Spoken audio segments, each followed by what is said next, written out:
ফজরের নামাজ পড়বো না। এশার নামাজ পড়ার পরে হযরত আলী আবার নবীর কাছে বলছে যে হুজুর আপনার কি মনে আছে আজ থেকে আর আমি ফজরের নামাজ পড়বো না? রাসূল বললেন ফজর না পড়লেও আল্লাহ তোমাকে জান্নাত দিবে। আবু বকর বললেন হুজুর এইরকম বেয়াদবিমূলক কথা আলী বলল, আপনি কিছুই বললেন না। আল্লাহ রাসূল বলেন আবু বকর তুমি কি কোরআন পড়ো নাই? ইন্না সলাতি ওয়া নুসুকি ওয়া মাহইয়ায়া ওয়া মামাতি লিল্লাহি রাব্বিল আলামিন। নামাজ কার জন্য? নামাজ এই আয়াতের অর্থ বোঝেন না? নিশ্চয় নামাজ, কুরবানি, জীবন, মৃত সব কার জন্যে? আল্লাহ নবী বলেন আবু বকর নামাজ যদি আল্লাহর জন্য হয়, আমি রাসূল বলতে চাই আলীর জীবন যাবে কিন্তু একটা ওয়াক্ত নামাজ বাদ দিবে না। আর নামাজ যদি জান্নাতের জন্য হয় তাহলে আলী নামাজ বাদ দিবে, কারণ জান্নাত পেয়ে গেছে, আর নামাজের কি দরকার? কিন্তু নামাজ যদি আল্লাহর জন্য হয় আবু বকর তুমি সাক্ষী থাকো আলী বাদ দিবার পারবে না। আবু বকর কোরআনের আয়াতকে বিশ্বাস করে চুপ করে থাকলো। ফজর পর্যন্ত দেখি কি হয়। হযরত আলী এশার নামাজ পড়ে যা ফাতেমাকে বলতেছে ফাতেমা আজকে ফজরের সময় আমার ডাক দিও না। বলে কেন? বলে আমি তোমার বাবার কাছে বলে আইছি আজ থেকে আর ফজর নামাজ পড়বো না, তোমার বাবা কইছে নামাজ না পড়লেও জান্নাত। ফাতেমা মুসকে মুসকে হাসে আর কয় যে আল্লাহর বান্দা তাহাজ্জুদের নামাজ পড়ে তাই ফজর পড়বি না? হযরত আলী কি নামাজ পড়ে? আলী বলতেছে ফাতেমা 5 ওয়াক্ত নামাজ হলো নামাজ, আর তাহাজ্জুদ হলো মহাব্বত। 5 ওয়াক্ত নামাজ হলো ইবাদত, আর তাহাজ্জুদ হলো মহাব্বত। জোরে কোন সুবহানাল্লাহ। আমি 5 ওয়াক্ত নামাজের ফজর নামাজের ইবাদত বাদ দিলাম, তাই বলে মহাব্বত বাদ দেওয়া যায়? ফাতেমা আরো মুসকে মুসকে হাসে, কারণ ফাতেমা জানে আমার স্বামী মালটা কি। জোরে কোন কথা ঠিক কিনা? আপনারা বলেন তো সব চাইতে স্বামীকে বেশি চেনে কে? বউ। আপনারা তোমাকে হুজুর হুজুর করে পাগলা হয়ে গেছেন। আমি বউকে 500 টাকা দিয়ে বলছি হাতের মধ্যে যে একবার হুজুর কও, 2 বার করলে 1000 টাকা, 3 বার করে 1500, 4 বার বলে 2000, প্রত্যেকবার হুজুর কও আর 500 টাকা পাবে। আমার বউ বলে আপনার টাকাও দরকার নেই, আপনার হুজুর কও দরকার নেই। আমি বললাম কেন বলবো না? বলে জনগণ আপনাকে চিনে না তাই হুজুর কয়, কিন্তু আমি তো জানি আপনি মালদা কি। হুজুর এত সহজ নয়। আমি এখন আমার বইয়ের কাছে হুজুর হওয়ার পারিনি। অথচ আল্লাহর নবী যখন কলেমার দাওয়াত দিলেন সর্বপ্রথম যিনি ঈমান গ্রহণ করলেন তার নাম হলো খাদিজাতুল কুবরা। এই জন্য কোনো হুজুর দেখে ইসলাম মানবেন না, কোনো পীর সাহেব দেখে ইসলাম বুঝবেন না। ইসলাম বুঝতে গেলে আল্লাহর নবী দেখে ইসলাম বোঝা লাগবে। জোরে কোন কথা ঠিক কি না? এই কারণে আল্লাহ কোরআনে বলেছেন লাকাদ কানা লাকুম ফি রাসূলিল্লাহি উসওয়াতুন হাসানাহ। সফলতা যদি অর্জন করতে চাও দুনিয়ার সমস্ত পাঁচশা নেতাকে বাদ দিয়া রাসূলকে তোমাদের আদর্শের নেতা হিসাবে গ্রহণ করে নাও। আমার নেতা তোমার নেতা হলো না, ঠিক মতো হলো না। এটা সবাই বলবেন ভাই, এটা তো একটা মেম্বার মার্কা স্লোগান হলো রে। আপনারা কি মনে করতেছেন 54 বছর আমাকে দেখার শেষ, আগামীতে এই বাংলার জমিন আমরা দেখবো আল্লাহর কোরআনের বাংলাদেশ। জোরে কোন কথা ঠিক কিনা? তাহলে স্লোগানটা কি?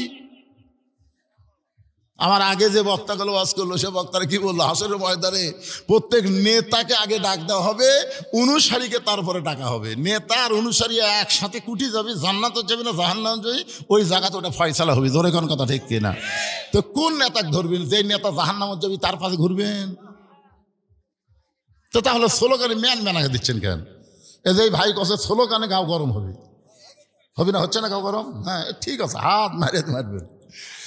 আমার নেতা তোমার নেতা, বিশ্ব নবীর চরিত্র ফুলের মতো না, ফুলের চাইতেও পবিত্র। বিশ্ব নবীর চরিত্র ওয়া ইন্নাকা লাআলা খুলুকিন আযীম। আল্লাহ 99টা নামের মধ্যে একটা নাম হলো আজিম। এই আজিম নামটা নবীর চরিত্রের সাথে আল্লাহ যোগ করে বুঝাইলেন আমার নবীর চরিত্র অতি মহামন্বিত, আসমান জমিনের চাইতেও অনেক বড়। জোরে কোন সুবহানাল্লাহ। সেই নবী ছাড়া অন্য কাউকে মানা যাবে? আমি তিনটা কথা এর আগেও আপনাদের বলেছি যে ভালো ডাক্তারের বইয়ের কোনোদিন সিজার লাগে না। ভালো ডাক্তার, বড় ডাক্তার, তার বইয়ের কোনোদিন সিজার লাগে না, বাচ্চা নর্মালে হয়। আর মৌলানাদের বাড়িতে কোনোদিন মিলাদ লাগে না, জোরে কোন কথা ঠিক কিনা? আর পীরের বউ কোনোদিন মুরিদ হয় না। এই তিনটা জিনিস খেয়াল করবেন, কারণ অধিকাংশ পীরের বউ জানে আমার পীর মাঝে মধ্যে মুরিদের বইয়ের দিকে চোখ মারে, এই লুচ্চার হাতে মুরিদ হবো না। আর আপনারা সেই পীরের পথে দৌড়াচ্ছেন। আপনি জানেন ওর বউ কি কয়? আর সর্বপ্রথম খাদিজা নিজের স্বামীর হাতে ঈমান গ্রহণ করে প্রমাণ দিল আমার নবী ভিতরেও যা বাহিরেও তাই। এই জন্য আল্লাহ বলেছেন আতিউল্লাহ ও আতিউর রাসূল।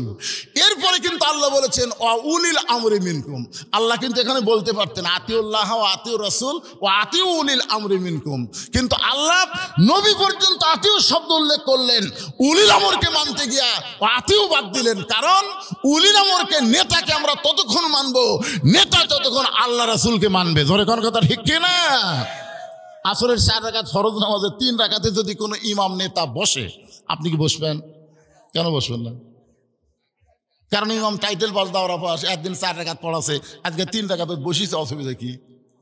যেই মাত্র ইমাম বসে গেছে, এক ভ্যানালা, কেউ লোক মাথায় না, এক ভ্যানালা আবার জানে আসরের নামাজে 2 বৈঠক, 2 রাকাতে আর 4 রাকাতে, কিন্তু ইমাম 3 রাকাতে বসিছে। এই ভ্যানালা অটো ভ্যান চালায়, আল্লাহু আকবার। ইমাম মনে মনে কয় রে 41 সালের আগে আমি উঠবো না রে, তুই যতই লোক মাদে আমি উঠবো না। এই মনে করে যদি ইমাম বসাই থাকে স্বৈরাচারী হয়ে, আপনার বলেন তো মসজিদের মুসল্লি ইমামের পক্ষে হবে না ভ্যানালার পক্ষে যাবে? কারণ কি? মসজিদ চলে কার হুকুমে? আল্লাহর হুকুমে। এই জন্য মসজিদের নেতা ভালো হওয়ার সম্ভাবনা 100 ভাগ, আর সমাজ চলে মানুষের আইন দিয়া, যার কারণে সমাজের নেতা ভালো হওয়ার সম্ভাবনা খুবই কম। জোরে কোন ঠিক কিনা? একটু মনোযোগ দিয়ে শুনবেন। আল্লাহর কোরআন দিয়ে যখন আমাদের বাংলাদেশ চলবে, নেতারা কেমন হবে সামান্য একটা দৃষ্টান্ত দিয়ে আবার আমি ইমান, টিকিট, ইসলাম, গাড়ি আর মুসলমান যাত্রীতে ফিরে আসতেছি। একটু শোনেন নেতা কেমন হবে। এ কোরআন দিয়ে যখন বাংলাদেশ চলবে, আমি কি বলবো একটা নেতার কথা? বাংলাদেশের মতন 96টা দেশের খলিফা নাম হলো হযরত ওমর, খুতবা দিচ্ছেন মসজিদের মেম্বরে, জুমার দিনে খুতবা দিচ্ছেন। মাঝখান থেকে এক মুসল্লি দাঁড়িয়ে বলতেছে, আমির আল মুমিনিন, আপনার খুতবা আমরা শুনবো না। আমি শুনবো না এ কথা বলে নাই, বলেছে আমরা শুনবো না। একজন ব্যক্তি সাহস করে বলতেছে আপনার খুতবা আমরা শুনবো না। সঙ্গে সঙ্গে ওমর ফারুক খুতবা বন্ধ করে বললেন, ভাইজান আমার অপরাধ কি? কোন অপরাধে তুমি আমার খুতবা শুনবা না? সাহাবী বলতেছে, আমির আল মুমিনিন, আমাদেরকে খাটো পাঞ্জাবি দিয়া আপনি লম্বা জুব্বা পরে খুতবা দিচ্ছেন। আমাদেরকে খাটো পাঞ্জাবি দিবেন আর আপনি লম্বা জুব্বা পরে খুতবা দিবেন। যতক্ষণ পর্যন্ত আপনার লম্বা জুব্বার কাহিনী না বলবেন, ততক্ষণ আপনার খুতবা আমরা শুনবো না। সঙ্গে সঙ্গে ওমরের চোখ দিয়ে দর দর করে পানি পড়তেছে, আর মুখটা মুচকি মুচকি হাসতেছে। চোখ দিয়ে পানি পড়ে, মুখটা হাসার কারণ হলো আল্লাহ নেতাকে যতদিন মানুষ লোকমা দিবে, ততদিন খারাপ মানুষ নেতা হতে পারবে না। জোরে গান ঠিক না? ওমরের চোখ দিয়ে দর দর করে পানি পড়তেছে, মুখটা মুচকি মুচকি হাসতেছে। ওমর ফারুক তাকায় দেখে হাজার হাজার সাহাবীর মধ্যে একটা সাহাবী ওমর ফারুকের পক্ষে কথা বলতেছে না। এমন সময় আব্দুল্লাহ ইবনে ওমর বাবার পাশে দাঁড়ায় বলে, রে নবীর সাহাবীরা, আমার বাবার লম্বা জুব্বা দেখে তোমরা লোকমা দিয়া খুতবা বন্ধ করে দিলা।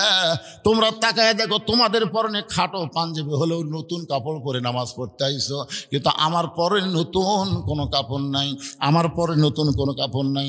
ওসমান গনি বলে, আব্দুল্লাহ আজকে জুমার দিনে নতুন কাপড় না পরে তুমি পুরাতন কাপড় কেন পরলে? আব্দুল্লাহ বলতেছে, আমি যদি নতুন কাপড় পরতাম তাহলে আমার বাবার গায়ের জুব্বা লম্বা হতো না।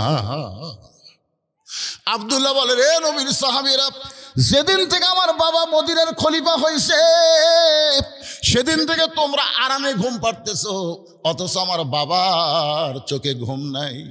সোনাল্লাহ না খান। কোরআন দিয়ে যখন বাংলাদেশ চলবে, তখন সাধারণ মানুষ ঘুম পাড়বে, নেতার চোখে ঘুম থাকবে না। জোরে কোন কথা ঠিক কি না? কারণ নেতার জবাবদিহি দুর্নীতি দমন ব্যুরোর কাছে করবে না, নেতার জবাব হবে আমার আল্লাহর কাছে। জোরে কোন কথা ঠিক কি না? একদিন গভীর রাত্রে ওমর ফারুক যখন বের হচ্ছে, বউ বলতেছে আজকে আপনাকে নিয়ে আমি ঘুম পাড়বো, বারান কোথায়? বলে তুমি জানো না বিবি, ফোরাতের কুলে একটা কুত্তা যদি না খেয়ে মরে, হাসরের ময়দানে আল্লাহ ওমরকে ছাড়বে না। এতদিন স্বামী ছিলাম, আমি তোমাকে যথেষ্ট সময় দিয়েছি, এখন মদিনার খলিফা হয়েছি, আর সময় দেওয়া যাবে না। প্রজাগুলো, মানুষগুলো কিভাবে আছে নিজের চোখে আমাকে দেখা লাগবে। জোরে কোন সুবহানাল্লাহ। নিজের চোখে দেখতে গিয়ে দেখে মরুভূমির মধ্যে একটা তাঁবু টাঙ্গানো, তাঁবুর মধ্যে কি যেন হচ্ছে। ওমর ফারুক তাঁবুর নিকটে গিয়ে শুনতে পাইলেন দুইটা বাচ্চা মা মা বলে কাঁদতেছে, আর মা বলতেছে গোস্ত সিদ্ধ হলেই তোমাদেরকে খাবার দিব। বাবা একটু ধৈর্য ধরো, গোস্ত সিদ্ধ হলেই তোমাদেরকে খাবার দিব। ওমর ফারুক চিন্তায় পড়ে গেলেন, দুম্বার গোস্ত হলে 8 ঘন্টা লাগবে, উটের গোস্ত হলে বড় জোর 1 ঘন্টা লাগবে। এত গভীর রাত হয়ে গেল, এখন পর্যন্ত গোস্ত সিদ্ধ হয় না। এবার লোকমা দিয়ে বলতেছে, মা তোমার কলিজার মধ্যে কি দয়া নাই? তোমার দুইটা বাচ্চা ক্ষুধার জ্বালায় কান্দে, আর এখন পর্যন্ত তোমার গোস্ত সিদ্ধ হয় না, তুমি কেমন মা? মেয়েটা বলে, পথিক আমার বাড়ি হলেই আমিন দেশে, আমি শুনতে পাইলাম মদিনার খলিফা ওমর অত্যন্ত ভালো মানুষ।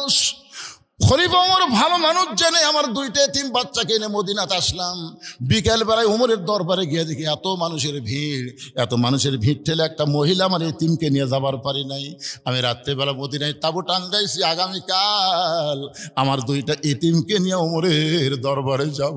কিন্তু আমার 2টা এতিম এত কান্না কাঁদতেছে ক্ষুধার জ্বালাই, আমি মা হয়ে এদেরকে সান্ত্বনা কেমনে দিব? ও পথিক, আমি পাতিলে পাথর আর পানি দিয়ে নিচে আগুন জ্বালতে বলতেছি, বাবা গোস্ত সিদ্ধ হলি তোমাদের খাবার দিব, কিন্তু আমার 2টা বাচ্চার এত খিদা লাগছে, আমার গোস্ত সিদ্ধ হবে না, মনে হয় আজকে রাত আমার সন্তান আর বাঁচবে না।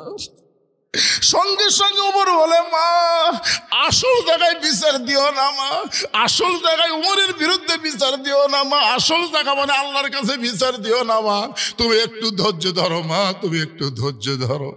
এক দৌড়ে বাইতুল মালের দরজায় ডাক দিল, আসলাম রে দরজা খুলে দে, আসলাম দরজা খুলে দে, সবচাইতে বড় খাবার বস্তা আমার মাথায় উঠে দে। আসলাম বলে, আমির আল মুমিনিন, আমি হলাম চাকর, আপনি হলেন খলিফা, কোথায় খাবার নিয়ে যাওয়া লাগবে হুকুম দেন, আমি মাথায় করে জায়গা পর্যন্ত পৌঁছে দিব। ওমর কান্দে, আসলাম রে একজনের পাপের বোঝা আর একজন মাথায় নিবার পারে না, দিয়ে আমার মাথায় উঠে দে।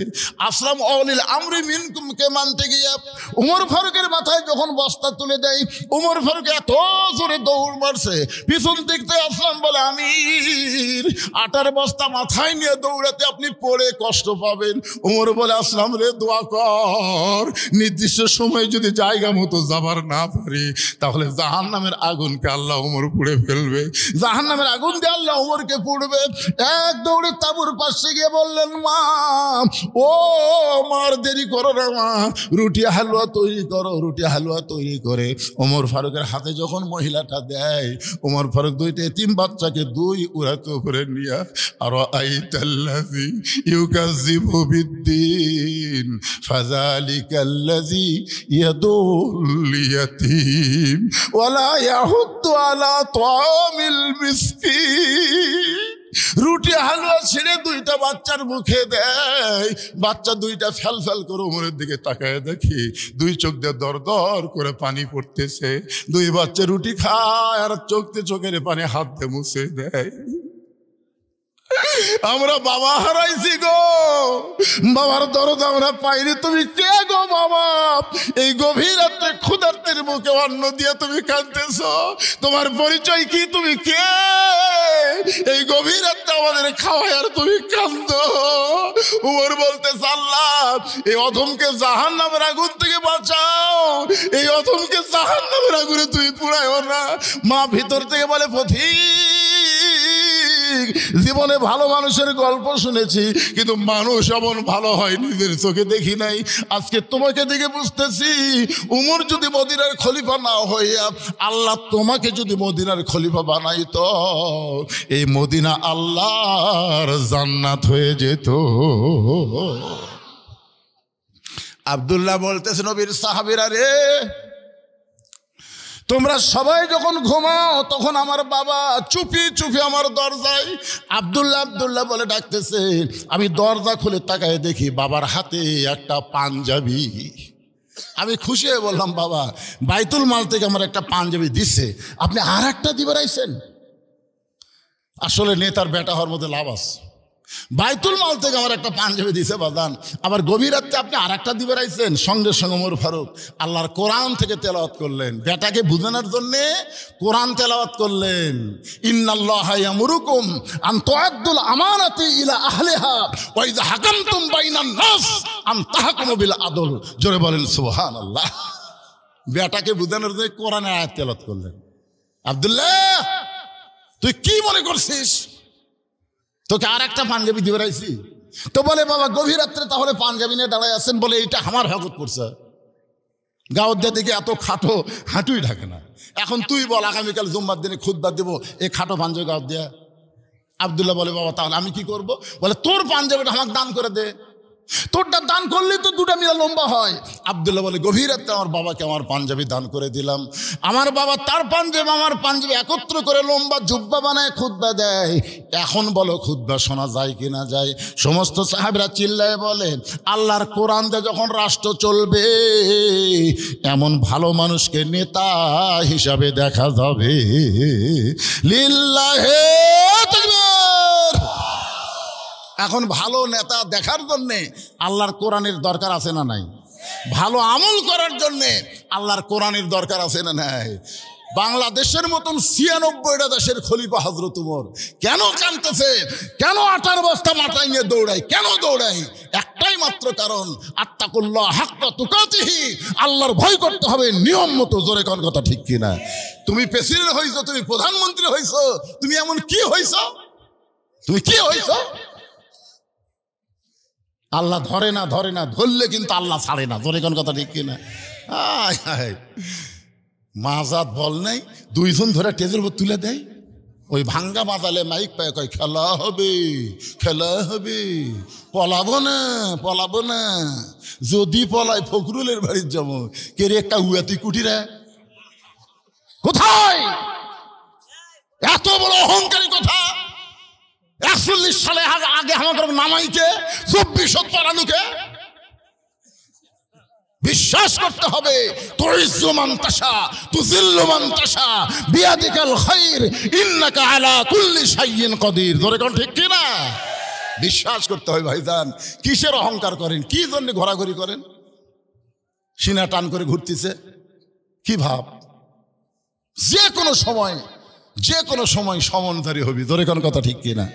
যারা বাইরে ঘুরতেছেন ভিতরে আসেন, বসেন।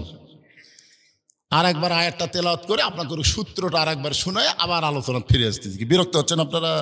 হ্যাঁ, আল্লাযী এই দেখছেন বিরক্ত কাক হয়ে যায়। দুটা লাভ ধরতেছে, দেখছেন কিসের জরুরত রে? শোনেন, এটা আমি কিন্তু আল্লাযী কেবল কইছি, কই থামলাম কি জন্য? কোন বক্তা যখন কোরআন তেলাওয়াত করে, ওয়াইজা কুরিয়াল কোরআনু ফাসতামিউ লাহু ওয়া আনসিতু লাআল্লাকুম তুরহামুন। কোরআন যখন তেলাওয়াত করে, কোরআন যখন পড়ে, তখন কেউ যদি উঠে এই কোরআনকে অসম্মান করার কারণে ১ মাসের মধ্যে এই ২ শালা ন্যাংরা হবে। ১ মাসের মধ্যে লেখালেন ন্যাংরা হবি, লেখালেন কাগজ কলম লেখালেন। কয়েকদিন আগে আমি এটা মহাদেবপুর ছাত্রাবাস করতেছিলাম। ছাত্রাবাস করতেছি, ইতিমধ্যে একটা ভুটভুটি মার্কা মোটরসাইকেল স্টার্ট করতেছে। আমি বললাম, কে রে? কোরআন তেলাওয়াত করতে এসে মোটরসাইকেল কে স্টার্ট দিল? এত বড় বাপের শক্তিকার। ওরা চলে গেল। বিশ্বাস করে ওয়াজ শেষ করে মহাদেবপুরের কাছে শুনি এই ২ শালাই মরছে, ২ জনই মরছে। এই কোরআন নাকি রে? সত্যি কথা আবার বলবো না কেন? ভুটভুটির সাথে বাজার দুটাই মরছে। মুসলমানের বাচ্চা, তোমার হুঁশ যদি না হয় যে আল্লাহ যদি টান মারতে তোমরা ২ জন উঠলে, তার মানে এলে হুঁশ নাই, রোয়াজ আর চলবি না। এখন ডাইরেক্টে মার হবি। তোর কোন কথা ঠিক কিনা? অ্যাঙ্গেলের দিন শেষ, ডাইরেক্টের বাংলাদেশ। আবার কি রে? আয়াতটা পড়ে সূত্র জমো, তারপরে আবার টান দেওয়া শুরু করবো হযরত আলী ফাতেমার কাছে। মনে আছে না? ভুলে গেছে? হ্যাঁ, আল্লাযী খালাকাল মাউতা ওয়াল হায়াতা লিয়াবলুয়াকুম আইয়ুকুম আহসানু আমালান ওয়া হুয়াল আজিজুল গফুর। ঘরের মধ্যে আমাকে বলতেছে, হুজুর 10 জন 12 জন লোক বসে আছে। আজকে শীতের দিনে হুজুর লোক হবি না। আমার এমন মন ভাঙ্গে গেল ভাই, আমি মুরব্বি যা বলতেছেন চলেন যাই। আমি চিন্তা করি কি হলো রে, কিন্তু এখন দেখা মন একটু আনন্দ লাগতেছে। যাক আলহামদুলিল্লাহ। এখন এতদিন পরে আপনাদের এলাকাতে আসলাম, আসে যদি দেখি ভাঙ্গা ভুঙ্গা কোরআনের আয়াত তানমালি 2 জন লাভ দেওয়া ওঠে, মন আরো খারাপ হয়। ইনি আবার ধরে আছে মসজিদের উন্নয়ন করবি। আমি তো মুসল্লি কালেকশন করতে আমার মাথা গরম হয়ে গেল। এখন মসজিদের কালেকশন করবার গেলে যদি লেজ খাড়া করা মারেন দৌড়। আপনার বলুন আমাকে তো লেজ নাই, আছে কোরআনের আয়াত শুনে দানের কথা শুনে যারা লাভ দেওয়া ওঠে এরকে পুরে এলা বান্দরের চরিত্র। এখন কার চরিত্র? হয় আপনি দিবেন না, চুপ করে বসে থাকবেন। আপনি দিবেন না, বসে থাকবেন। আল্লাহর ঘরের জন্য বক্তা যখন চাচ্ছে আপনি না দিলেন, বসে থাকেন। কিন্তু যারা দিচ্ছে তাদেরকে আপনি উৎসাহ দেন, মারহাবা দেন। উৎসাহ দেওয়ার কথা আছে না নাই? তো তাহলে আপনি লাভ দেওয়া ওঠেন কেন? এই তো চিন্তাত পড়ে গেলাম, কি কর্ম রে? ও আদি সাটামো না মসজিদের কালেকশন কর্ম না মুসল্লি কালেকশন কর্ম? চিন্তার মধ্যে পড়েই তো ওয়াজটা এরকম হয়ে যাচ্ছেন। কি করবেন? মসজিদে ছাদ মারছে, চারিদিকে দেওয়াল নেই, প্রধান অতিথি দিবার ছিল, তার যা কষ্টের হিস্ট্রি শুনলাম। উনি এখন কতদূর পর্যন্ত দিবার পারবে আল্লাহ ভালো জানে। যাই হোক,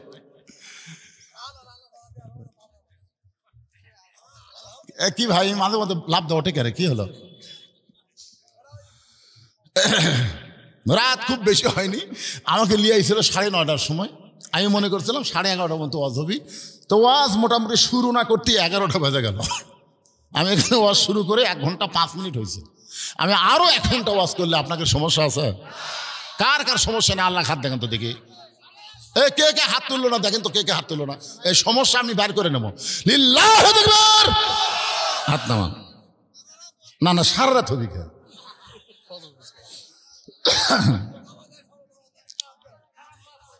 হ্যাঁ,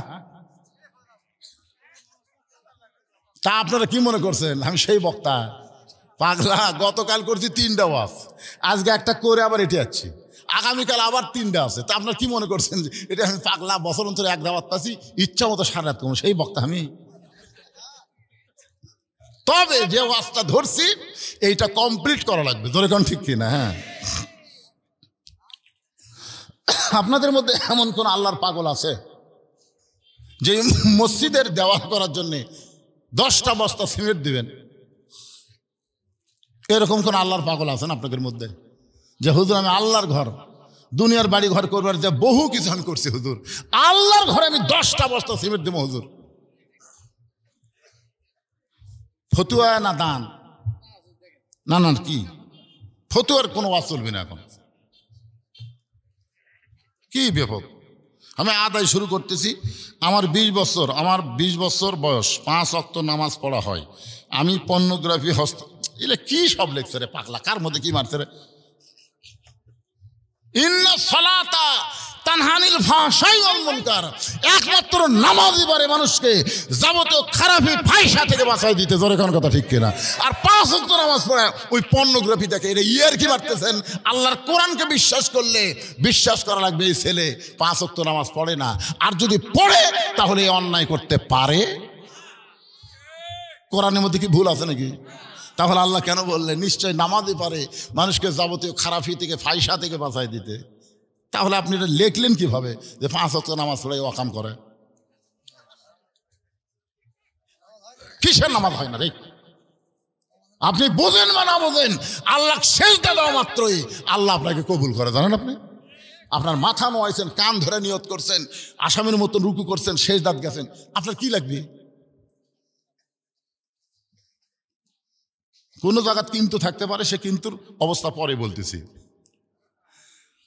ফাতেমা মুচকে মুচকে হাসের বলে স্বামী গো, আপনি আল্লাহর তাহাজ্জুদের নামাজ পড়েন। আলী বলতে যে 5 ওয়াক্ত হলো ইবাদত আর তাহাজ্জুদ হলো মহব্বত। আমি মহব্বত আদায় করব কিন্তু ইবাদত ফজর পড়বো না। খবরদার দান ডাক দিও না। ফাতেমা বলতেছে ঠিক আছে, আজকে আপনাকে আর বালিশ দিচ্ছি না। বলে কেন? বলে বালিশের ঘুম তো কমজোরি হবি, আজকে আমার উরাত বালিশ বানায়া আপনার মাথার চুলের মধ্যে হাত দিয়ে আপনাকে আজকে ঘুম পাড়াবো, ফজর যেন মিস হয়। ফাতেমা বলতেছে আজকে আর বালুস দিচ্ছি না, আজকে আমার উড়াতে হবে বালুস, আর আমার হাত যাবে আপনার চুলের মধ্যে, বিলকি কাটবি, আপনার জন্য ঘুম না ভাঙে, যদি চোখ কোনো মতো মেলা পড়ছে আবার চোখে হাত দেয়া, ছোট বাচ্চার মতন ঘুম পাড়াবে ফাতেমা। স্বামীর মাথাটা উড়াতে নিয়ে ফাতেমা এমন ভাবে ঘুম পড়াচ্ছেন যে নামাজের কোনো আজান নাই। আগে আজান ছিল না, পরে আজান শুরু হয়েছে। আগে তাহাজ্জুদের নামাজের আজান ছিল না, পরে শুরু হয়েছে। অমিনাল লাইলি ফাতাহাজ্জাত বিহি নাফিলাতাল লাক। হযরত আলী চটপট করে ফাতেমার উরা থেকে মাথা তুলে তাহাজ্জুদের জন্য ওযু করলেন। তাহাজ্জুদের 8 রাকাত নামাজ পড়ার পরে হযরত আলী ওই জায়নামাজ যখন জিকির করতেছে, এমন সময় হযরত বেলাল ফজরের আজান দিয়েছে। আপনারা বলেন তো বেলাল কেমন মুয়াজ্জিন?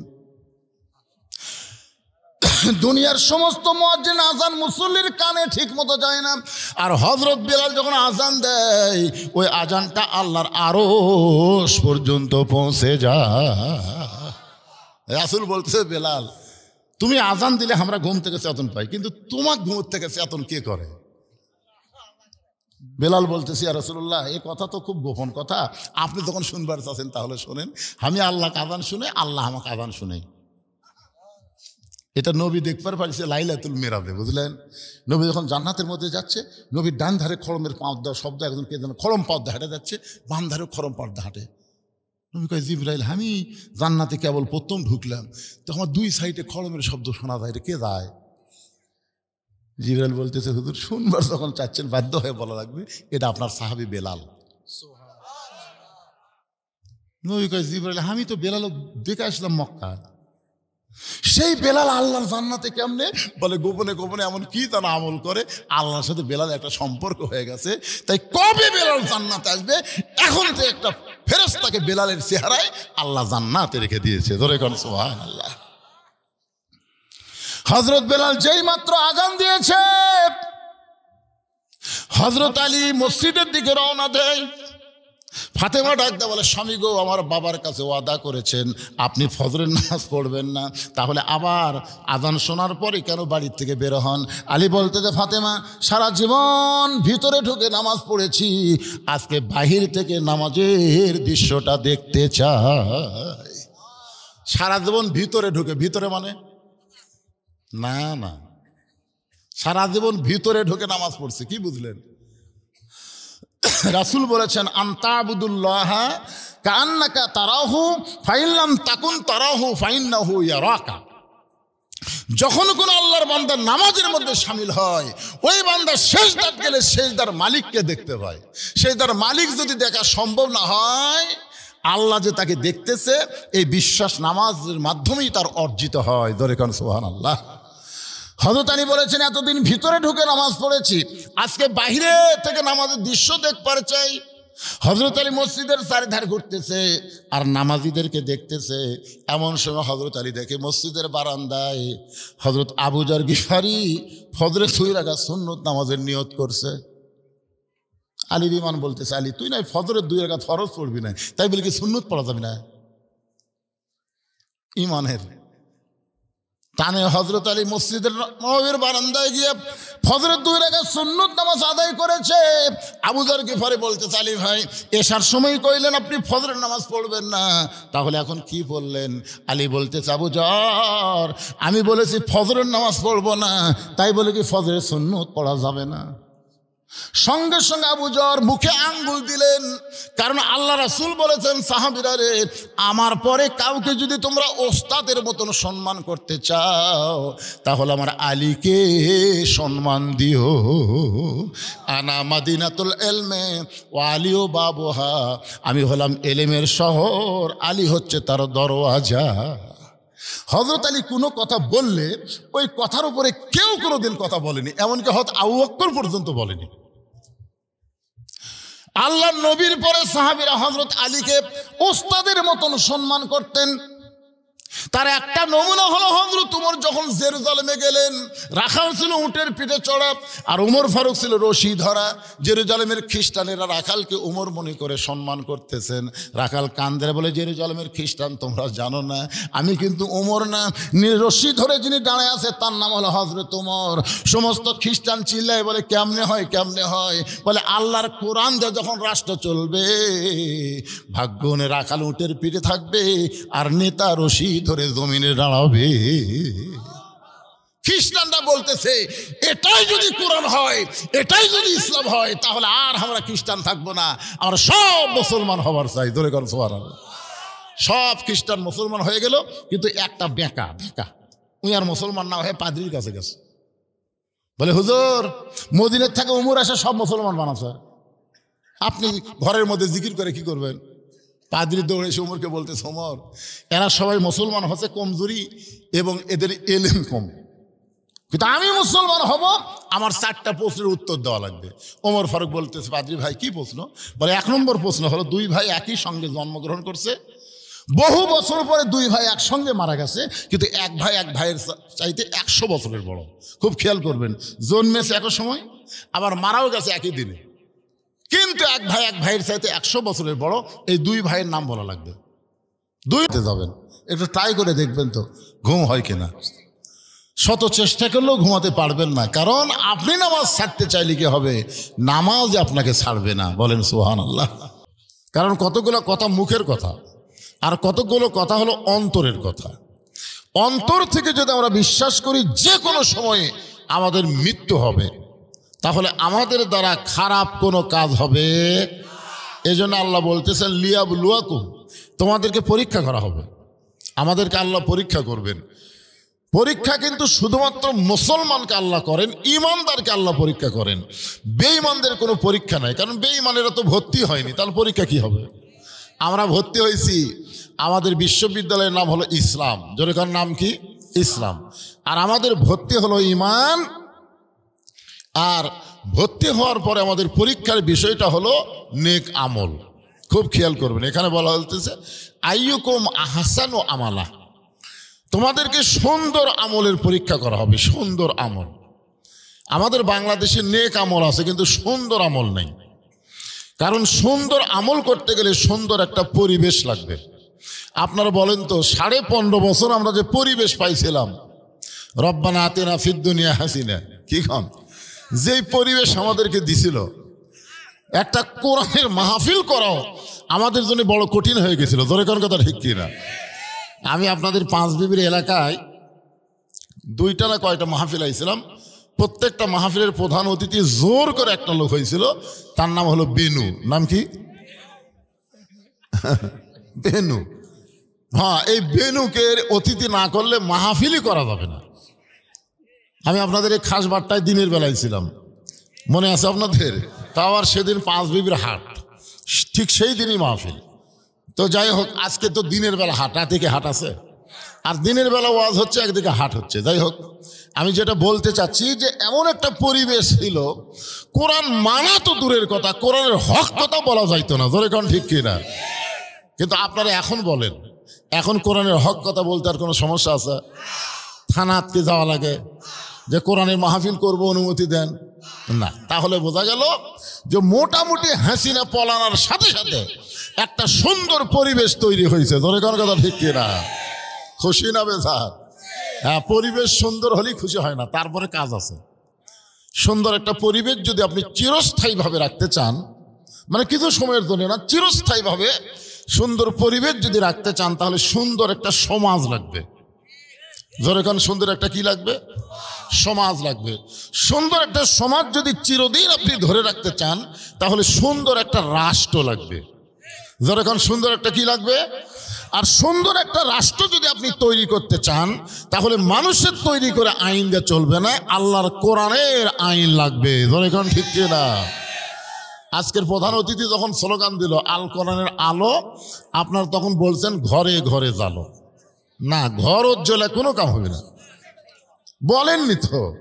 মানে সেই পরিবেশ আপনার পাননি, খালি ঘরে ঘরে জ্বালাবার পরিবেশ পাচ্ছেন।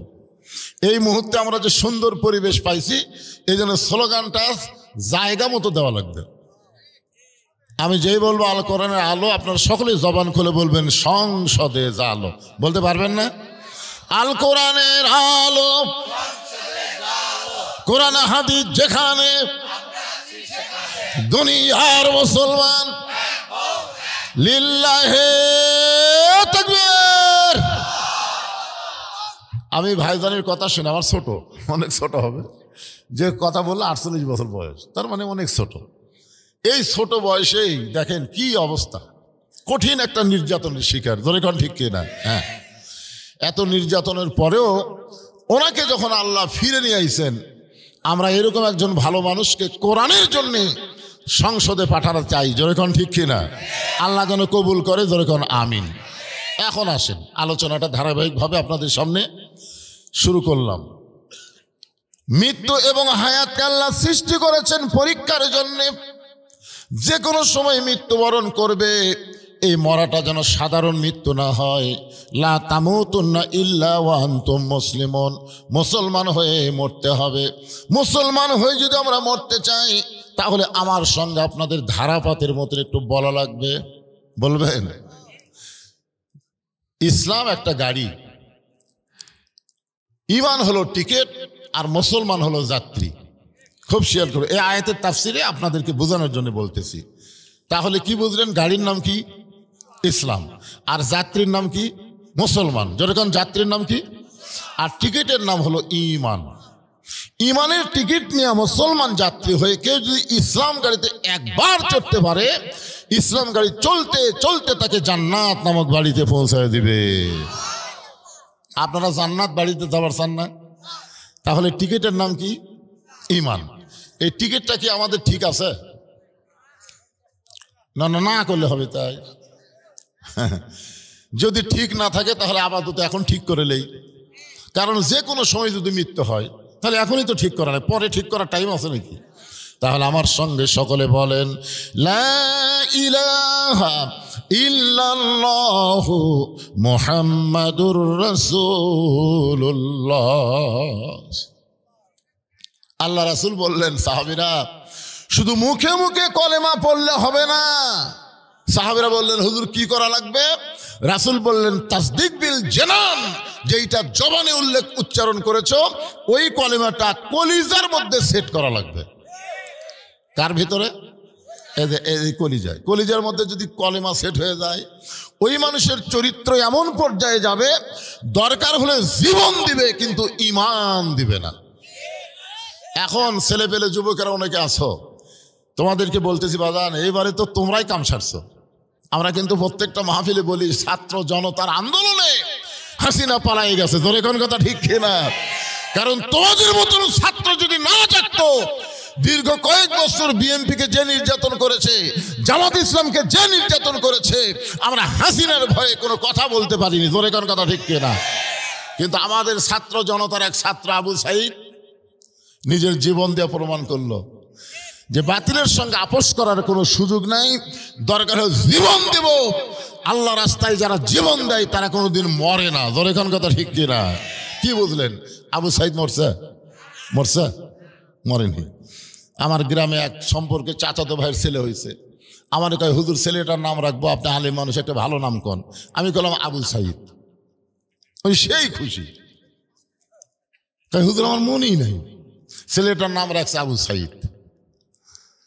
আমার এক খালাতো সম্পর্কে খালাতো বোনের একটা মেয়ে হয়েছে, খালা আমার মোবাইল করে বলতেছে, বাবা তুমি হুজুর মানুষ, আমার নাতনির নাম রাখবো, একটা ভালো নাম কও। তো আমি কইলাম হাসিনা।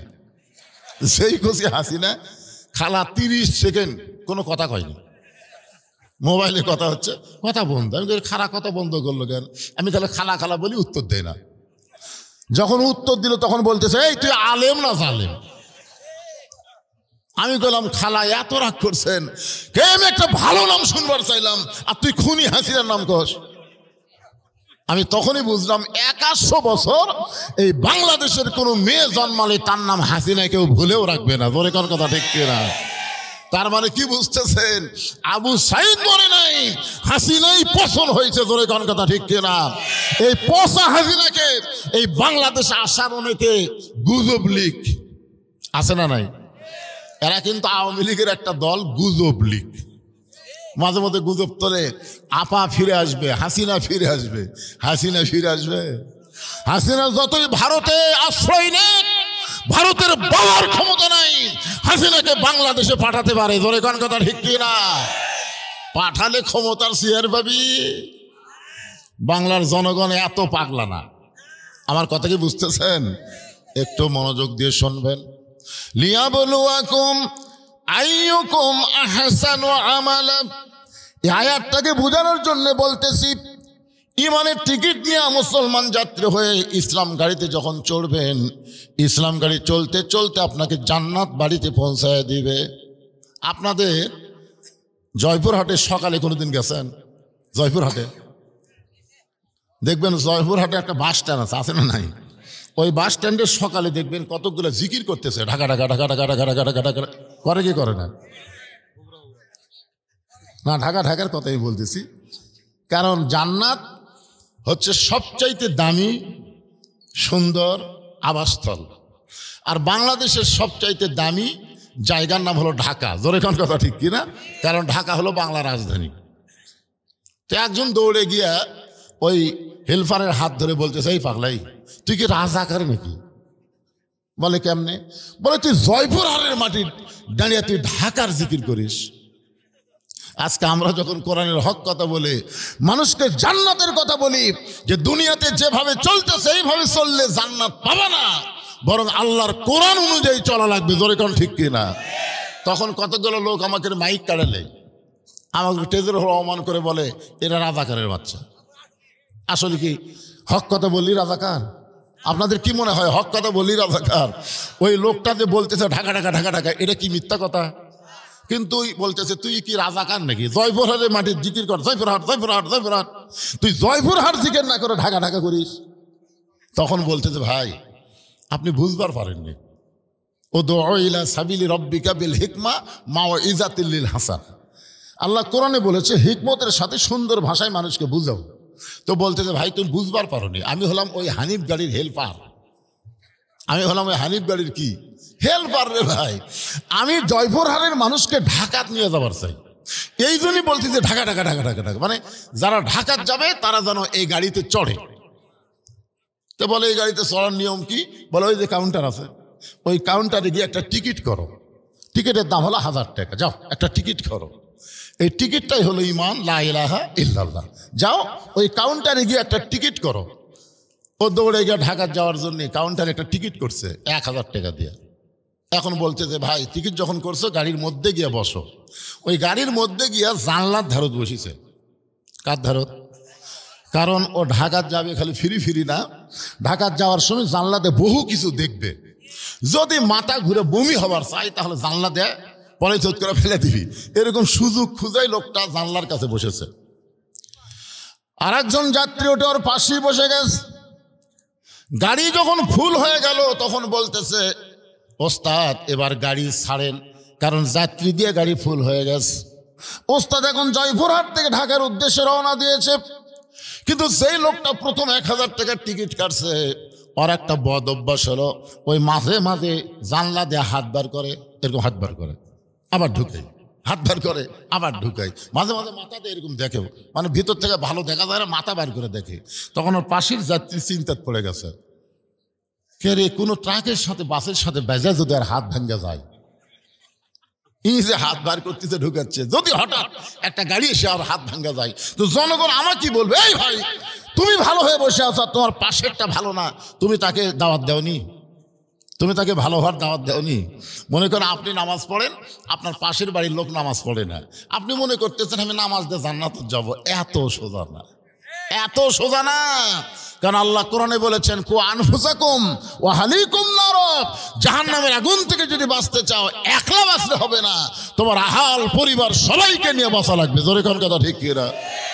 তুমি তোমার বাড়ির থেকে একলা মসজিদে যাও আর তোমার বেটা পাশের ঘরেই ঘুম পাড়ে, তোমার বেটার বয়স এখন 22 বছর, তো 22 বছরের ছেলে ঘুম পাড়ে আর তুমি মুরব্বী নামাজ পড়ো, তুমি দোয়া করো আল্লাহ আমি জান্নাতে যাব। আল্লাহ কয় এত সোজা না, যতক্ষণ তোমার বেটাকে সঙ্গে নিয়ে নামাজ না পড়বে ততক্ষণ তুমি বাবা জান্নাতে যাবার পারবা না। এই জন্য আল্লাহর নবী বলেছেন 7 বছর থেকে নামাজের তালিম দাও, আর 10 বছর থেকে মায়েরা পিটা হলো তাকে নামাজ ধরাও। এটাই হলো ইসলামের শিক্ষা। যদি কোন ঠিক কি না? তো এখন জানলা দিয়ে হাত বার করে ঢুকে আপনারা বলেন তো, এই ভালো মানুষের উপর দায়িত্ব আছে না নাই? কি দায়িত্ব? আল্লাহ কোরআনে বলেন, এই ভাইরা বসেন বসেন বসেন, ও আসিনা বক্তা হলে খাড়ায় থাকা লাগে। ও আসিনা বক্তা যে আর ষাটে কি ষাটে না, কিছুক্ষণ খাড়াই থেকে শুনবো, না ষাটলে চলে যাবো। আমি কেউ আসি না, জীবনে আমাকে দেখেনি, তারপর আমার ওয়াজ প্রতিদিনে শোনে। কি বুঝতেছেন? তার মানে আপনারা শুনে শুনে হাফেজ হয়ে গেছেন। বসেন বাবা বসেন, বসলেই মজা। দাঁড়া থাকলে আপনাকে ঠান্ডা বেশি লাগবে। যেই বসবেন দেখেন আল্লাহর একটা অবারিত রহমত এসে ঠান্ডার দিন আপনার দেহ গরম হয়ে যাবে। খালি বসে দেখেন। হ্যাঁ, আপনার বসেন, সবাই বসে থেকে দেখেন 2 জন সাইড মারতেছে, দেখছেন? বসবার খলি, আসলে বসবার পারবে না তো, পেশা পায়খানা করে কাপড় চুপড়ে এমন অবস্থা, তাতে বসলেই বিপদ। এগুলো সব আপনার পার্টি নাকি? হ্যাঁ বসো বসো বাবা বসো। ভিতরে যাবে, ভিতরে যাবার গেলে জুতা হাতত নিবি, তখন জুতা আপনার মাথার উপর দেলিয়ে দেবে, জানেন আপনি? তা আপনারা চাবেন যে পায়ের জুতা আপনার মাথার উপর উঠুক, তো এই জন্য ভিতরে ওদেরকে না ডাকা, বরং আপনি চাপে বসেন। শীতের দিনে চাপলে লাভ না লস, যত চাপবেন ততই মজা। এই জন্য চাপে আপনারা বসেন, ওরা সাইডে বসুন। আল্লাহ কোরআনে বলেন, ওয়ামান আহসানু কাওলাম মিম্মান দাআ ইলাল্লাহ ওয়া আমিলা সালিহান ওয়া ক্বালা ইন্নানি মিনাল মুসলিমিন। আল্লাহু আকবার সবাই বললেন না? আজকে বিএনপিও আল্লাহু আকবার করলো, তাও আপনাকে কি হুঁশ হয় না? আমি এতদিন জানতাম আওয়ামী লীগ বিএনপি আল্লাহু আকবার কয় না, কিন্তু আজকে দেখলাম বিএনপির একজন নেতা হয়ে আল্লাহু আকবার দিল, স্লোগান দেয়নি? আপনার বিএনপির মিছিলে কোনোদিন আল্লাহু আকবার শুনছেন? কথা কয় না, শুনছেন? আওয়ামী লীগের মিছিলে। কিন্তু আজকে আমার ভাই এই কোরআনের পরশেষে দলীয় স্লোগান ভুলে গিয়া আল্লাহর স্লোগান দিয়েছে। তোর কোন কথা ঠিক না? যখন কোরআনের তেলাওয়াত হবে, ওয়াইদা তুলিয়াত আলাইহিম আয়াতুহু জাদাতহুম ঈমানান, আল্লাহ তার ঈমান এমন বাড়িয়ে দিবে যে জবান দিয়ে শয়তান তাড়ানোর আল্লাহু আকবার বের হয়ে যাবে। তো আপনাদের তো বার হলো না। এই আয়াতের বাংলা অর্থ শোনেন আগে। ওই মানুষের চাইতে উত্তম কোনো মানুষ নাই, যেই মানুষ আল্লাহর রাস্তায় মানুষকে দাওয়াত দেয় এবং নিজে নেক আমল করে, এবং সে যে মুসলমান এটা সমাজের মধ্যে প্রকাশ করে বেড়ায়। এখন সে ভালো হয়ে বসে আছে, ওকে বলতেছে, ভাইজান আপনি যে গাড়ি তুলছেন, গাড়ির নিয়ম কানুন জানেন না? মানে সুন্দর করে বলতেছে, হাত বার করতে ঢুকাচ্ছে। তো আপনি যে গাড়ি চড়ছেন, হারিফ গাড়ির নিয়ম জানেন না? আপনার মাথার উপর দেখে লেখা আছে, হাত বাহিরে রাখবেন না, মাথা বাহিরে রাখবেন না, নিজের জিনিস নিজের সযত্নে রাখবেন, অন্যর জিনিস নিবেন না। দেখেন তো লেখা আছে না? ওই পড়ার পরে বলতেছে, জানি ঠিকই মানি না। মানে লেখা আছে ওটা জানে কিন্তু মানি না। জানি ঠিকই মানি না, মানার দল করি না। এই বাংলাদেশে যারা মানার ওয়াজ করে, আমি তাদের 2 চোখে দেখবার পারি না। কি বলতেছে? হাত বাইরে রাখা যাবে না, মাথা বাইরে রাখা যাবে না, নিজের জিনিস নিজের সযত্নে রাখবেন, অন্যের জিনিস নিবেন না। এগুলো সবই আমি জানি ভাই, কিন্তু মানি না রে। এই বাংলাদেশে যারা মানবার বলে, তাদেরকে আমি 2 চোখে দেখবারও পারি না। তখন এই লোকটা চিন্তা করতেছে, আল্লাহ এর হাত ভাঙ্গাই ভালো, কারণ জানে ঠিকই মানে না। বাংলাদেশে কে জানে না নামাজ না পড়লে জাহান্নামে যাওয়া লাগবে? কে জানে না? কোন আপনারা জানেন না? আল্লাহ রাসূল বলেছেন, মান তারাকা সালাতু মুতাম্মিদান ফাকাত কাফারা। ইচ্ছা নামাজ যারা বাদ দিবে ইচ্ছা করে একটা ওয়াক্ত, ফাকাত কাফারা, সে আল্লাহর সঙ্গে কুফরি করলো। বাইনাল আবদি ওয়াল কুফরি তরকুস সালাত। বান্দার কাফেরের মধ্যে পৃথক করার জিনিসটার নামই হলো নামাজ। যে নামাজ পড়বে সে আল্লাহর বান্দা, আর যে নামাজ পড়বে না সে কি? তাহলে যে নামাজ পড়বে সে কি হবে? না, যে নামাজ পড়বে সে কি হবে? বান্দা। ধরে কোন কি? এই যে বলতেছে বাইনাল আবদে, আব্দুল মানে তো বান্দা, অল কুফুরি, বান্দার কাফিরের মধ্যে পৃথক করার জিনিসটা হলো নামাজ। আল্লাহ কোরআনে বলেন ফাদখুলি ফি ইবাদি ওয়াদখুলি জান্নাতি, যে আমার বান্দা হয়ে মসজিদের মধ্যে ঢুকলো, ও মসজিদের মধ্যে ঢুকলো না, ও যেন জান্নাতের মধ্যে ঢুকে গেল। না সুবহানাল্লাহ, খুব জোরে হচ্ছে না। তার মানে আপনার মনে হয় আজকে শীতের ঠেলায় এসব নামাজ পড়েননি। এই আপনারা, এই যুবকের, এই তোমরা এসব নামাজ পড়েন নাকি? আপনি যুবক, কাক কই কে উত্তর দেয়? যারা এশার নামাজ না পড়ে ওয়াজ শুনতেছে, এদের চেহারা কেমন? বক্তা ওয়াজ করছে, মাথার উপর কেউ টুপির উপর পাগড়ি পরে নামাজ পড়লে আল্লাহ খুশি হয়ে 70 গুণ সওয়াব দেয়। ওই সেদিন থেকে পাগড়ি পরে নামাজ পড়ে, কিন্তু একদিন মসজিদে গিয়া দেখে পাগড়ি মনে হলে আনে নাই। ও চিন্তা করতেছে জামাতে নামাজ পড়লে 27 গুণ আর পাগড়ি দিলে 70 গুণ। ইচ্ছা করে জামাত তরক করছে। সমস্ত মুসল্লি জামাতে নামাজ পড়ে যখন চলে গেছে, ও তখন একলাই মসজিদের মধ্যে ঢুকে এক টানে লুঙ্গি খুলছে। লুঙ্গি খুলে আড়াআড়ি ভাঁজ দিয়া ওইটা মাথার পাগড়ি বাঁধছে। 70 গুণ সওয়াবের আশায় লুঙ্গি খোলা মাথার পাগড়ি বান্ধে রুকুর থেকে যখন শেষ দাঁত গেছে, এমন সময় মুসল্লি মসজিদের মধ্যে ঢুকাই কয় সর্বনাশ, এটা কি রে? ন্যাংটা অবস্থায় শেষ দা 5 হাত মারছে তো। ওই লাভ দুটো বলে ভাই আমার মারেন কেন? বলে মারার কারণ হলো তো লুঙ্গি। বলে আপনার চোখ নাই, লুঙ্গি আমার মাথায়। তো পরে লুঙ্গি মাথায় কেন? বলে সওয়াবের আশায়। পাগড়ি পরে নামাজ পড়লে 70 গুণ সওয়াব হয়, এই জন্য লুঙ্গি খুলে মাথার পাগড়ি পরছি ভাই। লোকটা বলে পাগল, লুঙ্গি পরা হলো ফরজ আর পাগড়ি পরা হলো সুন্নত। আপনার বলেন তো এশার নামাজ পড়া কি আরো আসো না মুস্তাহাব? এখন আমার সঙ্গে বলেন, এশার নামাজ বাদ দিয়া যারা ওয়াজ শুনতেছে তারা লুঙ্গি খুলিয়া মাথায়, দেখেন তো কে কে কয় না, দেখেন তো। যারা এশার নামাজ পড়ছেন আপনাদের বলতে কোনো সমস্যা আছে? আর যারা পড়েনি তারকে মুখ বন্ধ হয়ে থাকবে, এই সময় খালি কান ফালাবে না। দেখেন তো কে কে বলে, কে কে বলে না। এশার নামাজ বাদ দিয়া যারা ওয়াজ শুনতেছে, এশার নামাজ বাদ দিয়া যারা ওয়াজ শুনতেছে তারা লুঙ্গি খুলিয়া মাথায় পাগড়ি পরেছে। মসজিদের উন্নয়ন বলতে মসজিদ খালি টাইলস মাইল দিয়ে সুন্দর করে না, মসজিদের উন্নয়ন হল মুসল্লি কালেকশন করা। জোরে কোন কথা ঠিক কিনা? আপনি কি মনে করছেন আল্লাহর ঘরে সাদ হয়েছে সে আল্লাহর ঘর হবে না?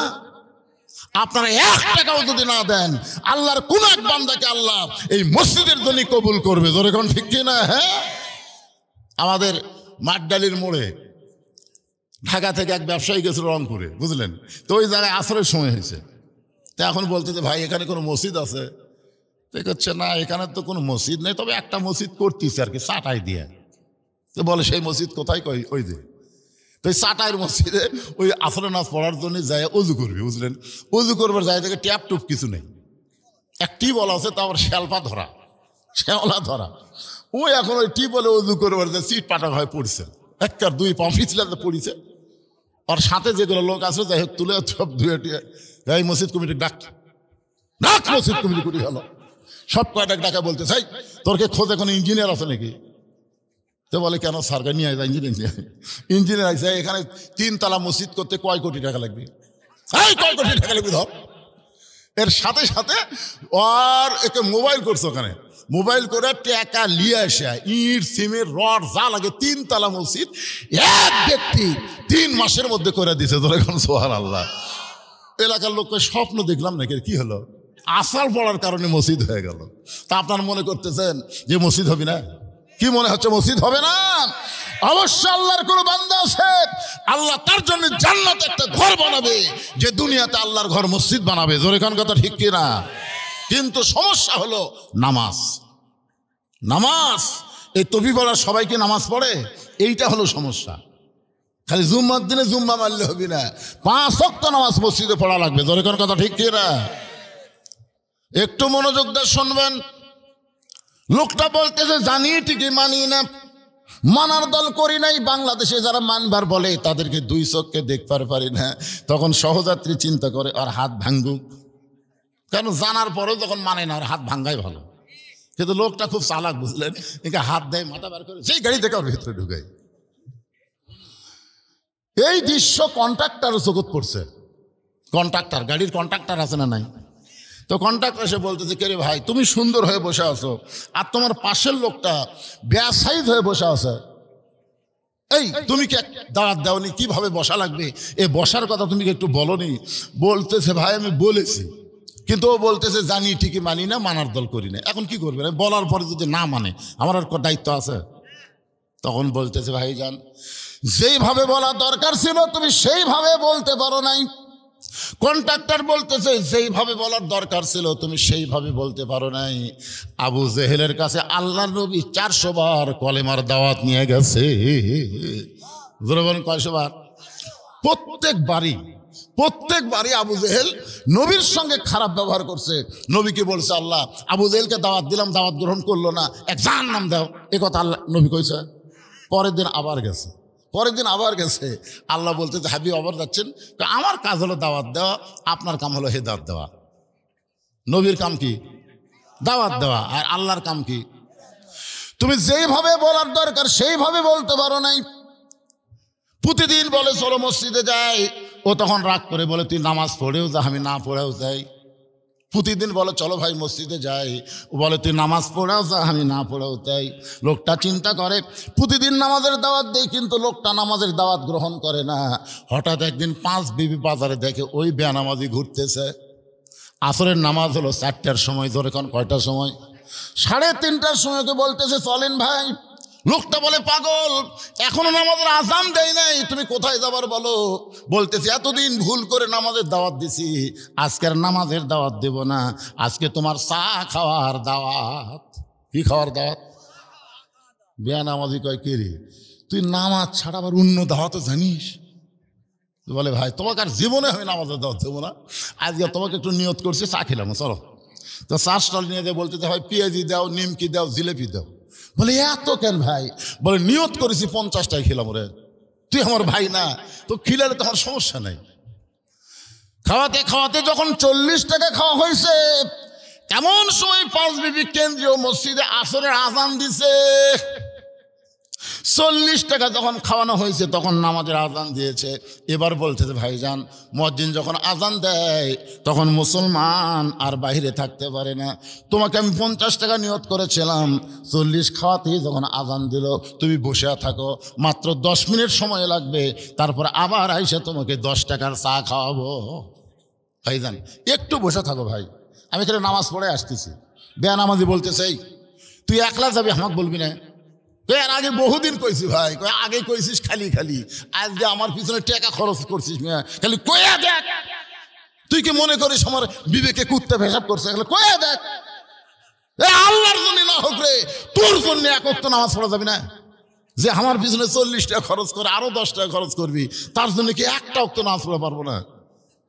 তখন বলতেছে, আল্লাহ আল্লাহ আল্লাহ, এতদিন দাওয়াত দিয়ে কাম হয়নি, আজকে হেকমতে কাম হবে ইনশাআল্লাহ। তাহলে চলো ভাই মসজিদের কাছে গিয়ে বলতেছে, এতদিন নামাজের কথা বললি তুমি যে রাগ করো, আজকে তোমাকে ওযু করা লাগবে। নামাজের কথা বললি তুমি যে খেপা দাও, আর এই শীতের দিনে ওযু করার কথা বললে তুমি তো ডবল খেপবে। তখন বলে, ভাই তুই যদি গোসল করবার কোস আমি তাও করবো, আজকের দিন তো অসুবিধা কি? তাহলে চলো ভাই ওযু করি। এবার সুন্দর করে ওযু করানোর পরে বলতেছে, ভাইজান আল্লাহর ঘরে ঢুকতে গেলে ডান পায়ে ঢোকা লাগবে। শুধু ডান পায়ে ঢুকলে হবে না, জবান খুলে একটা দোয়া পড়া লাগবে, আল্লাহুম্মা আফতাহ লি আবওয়াবা রাহমাতিক। আপনারা যখন মসজিদে ঢোকেন কোন পায়ে ঢোকেন? ডান পায়ে ঢুকতে হবে, জবান খুলে একটা দোয়া পড়া লাগবে। এই দোয়াটার কি বাংলা অর্থ জানেন? জানেন না? এই জন্যই তো মসজিদের যা ঘুম ধরে। যদি ঘুম না ধরে ছটফটানি ব্যারাম ধরে, খালি বারবার ঘড়ি দেখে, একবার হাতের ঘড়ি একবার দেওয়ালের ঘড়ি, 3-4 বার দেখার পরে সাইডের লোক বলতেছে, কে ভাই কয় মিনিট আছে? তো কয় এখনো 4 মিনিট ভাই। আজ ঘড়ি লড়তেছে না ভাই, আজ ঘড়ি লড়তেছে না। অথচ মসজিদ থেকে বার হয়ে চা স্টলে 1 ঘন্টা আড্ডা মারে, একবারে ঘড়ি দেখে না। জোরে কোন কথা ঠিক কিনা? এই দোয়ার যে অর্থ জানেন না ভাই? এই দোয়ার বাংলা অর্থ হলো, আল্লাহ রহমতের দরজা দিয়া তোমার ঘরের মধ্যে ঢুকতেছি, যতক্ষণ এই দোয়া পড়ে আপনি ঢুকবেন, যতক্ষণ আল্লাহর ঘরে থাকবেন, আল্লাহ তাআলা অবারিত রহমত আপনার উপর বর্তায়া দিবে। দোয়া পড়ে বেনামাজিকে বারান্দার থুয়াই, ওই লোকটা সামনে কাতারে গেছে, যাই বলতেছে আল্লাহ আমার কাম হলো দাওয়াত দেওয়া, আর তোমার কাম হলো হেদায়েত দেওয়া। আমি এতদিন খালি খালি নামাজের কথা বলছি, যে গরম আজকে 40 টাকা খরচ করছে, আরো 10 টাকা কর্ম। এই লোকটা খরচের কারণে মসজিদের মধ্যে ঢুকছে। আল্লাহ তো আমার কাম হলো দাওয়াত দেওয়া, আমি দাওয়াত যেভাবে হোক দিয়ে ও মসজিদের মধ্যে ঢুকেছি। এখন তোমার কাম হলো হেদায়েত দেওয়া, আমার দায়িত্ব শেষ, এখন তোমার দায়িত্ব শুরু। আল্লাহর উপর দায়িত্ব দিয়ে লোকটাকে দিয়ে বলে ভাইজান আসো নামাজ পড়ি, সামনে কাতারে গিয়ে নামাজ পড়া শেষ।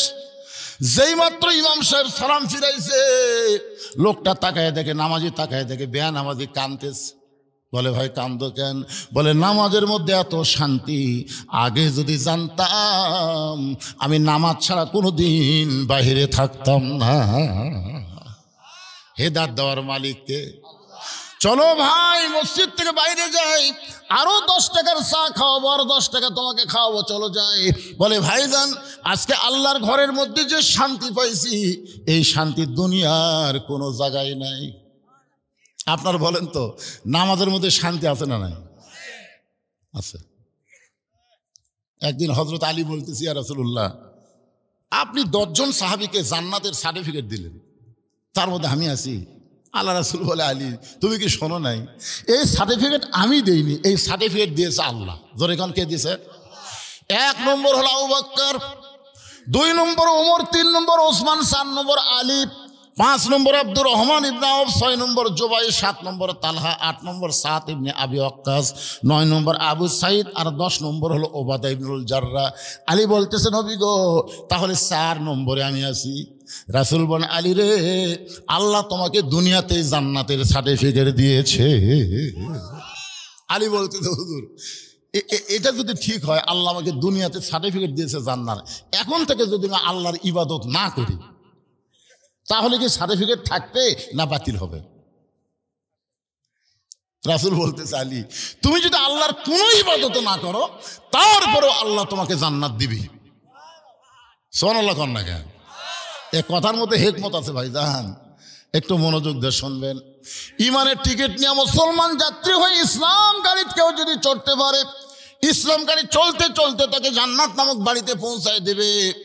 আল্লাযী খালাকাল মাউতা ওয়াল হায়াতা লিয়াবলুয়াকুম আইয়ুকুম আহসানু আমালান ওয়া হুয়াল আজিজুল গফুর।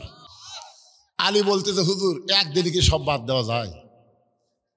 আজ থেকে আমি আর ফজরের নামাজ পড়বো না আজ থেকে, কারণ ফজরের নামাজ আমার খুব কষ্ট লাগে। হযরত আলী বললেন ইয়া রাসূলুল্লাহ আজ থেকে আমি আর ফজরের নামাজ পড়বো না। এশার নামাজ পড়ার পরে হযরত আলী আবার নবীর কাছে বলতেছে হুজুর আপনার কি মনে আছে আজ থেকে আর আমি ফজরের নামাজ পড়বো না? রাসূল বললেন ফজর না পড়লেও আল্লাহ তোমাকে জান্নাত দিবে। আবু বকর বললেন হুজুর এইরকম বেয়াদবিমূলক কথা আলী বলল, আপনি কিছুই বললেন না। আল্লাহ রাসূল বলেন আবু বকর তুমি কি কোরআন পড়ো নাই? ইন্না সলাতি ওয়া নুসুকি ওয়া মাহইয়ায়া ওয়া মামাতি লিল্লাহি রাব্বিল আলামিন। নামাজ কার জন্য? নামাজ এই আয়াতের অর্থ বোঝেন না? নিশ্চয় নামাজ, কুরবানি, জীবন, মৃত সব তার জন্যে। আল্লাহ নবী বলেন আবু বকর নামাজ যদি আল্লাহর জন্য হয়, আমি রাসূল বলতে চাই আলীর জীবন যাবে কিন্তু একটা ওয়াক্ত নামাজ বাদ দিবে না। আর নামাজ যদি জান্নাতের জন্য হয় তাহলে আলী নামাজ বাদ দিবে, কারণ জান্নাত পেয়ে গেছে, আর নামাজের কি দরকার? কিন্তু নামাজ যদি আল্লাহর জন্য হয় আবু বকর তুমি সাক্ষী থাকো, আলী বাদ দিবার পারবে না। আবু বকর কোরআনের আয়াতকে বিশ্বাস করে চুপ করে থাকলো। ফজর পর্যন্ত দেখি কি হয়। হযরত আলী এশার নামাজ পড়ে যা ফাতেমাকে বলতেছে ফাতেমা আজকে ফজরের সময় আমার ডাক দিও না। বলে কেন? বলে আমি তোমার বাবার কাছে বলে আইছি আজ থেকে আর ফজর নামাজ পড়বো না, তোমার বাবা কইছে নামাজ না পড়লেও জান্নাত। ফাতেমা মুসকে মুসকে হাসে আর কয়, যে আল্লাহর বান্দা তাহাজ্জুদের নামাজ পড়ে তাই ফজর পড়বি না? হযরত আলী কি নামাজ পড়ে? আলী বলতেছে, ফাতেমা 5 ওয়াক্ত নামাজ হলো নামাজ, আর তাহাজ্জুদ হলো মহাব্বত। 5 ওয়াক্ত নামাজ হলো ইবাদত, আর তাহাজ্জুদ হলো মহাব্বত। জোরে কোন সুবহানাল্লাহ। আমি 5 ওয়াক্ত নামাজের ফজর নামাজের ইবাদত বাদ দিলাম, তাই বলে মহব্বত বাদ দেওয়া যায়? ফাতেমা আরো মুসকে মুসকে হাসে, কারণ ফাতেমা জানে আমার স্বামী মালটা কি। জোরে কোন কথা ঠিক কিনা? আপনারা বলেন তো, সব চাইতে স্বামীকে বেশি চেনে কে? বউ। আপনারা তো আমাকে হুজুর হুজুর করে পাগলা হয়ে গেছেন।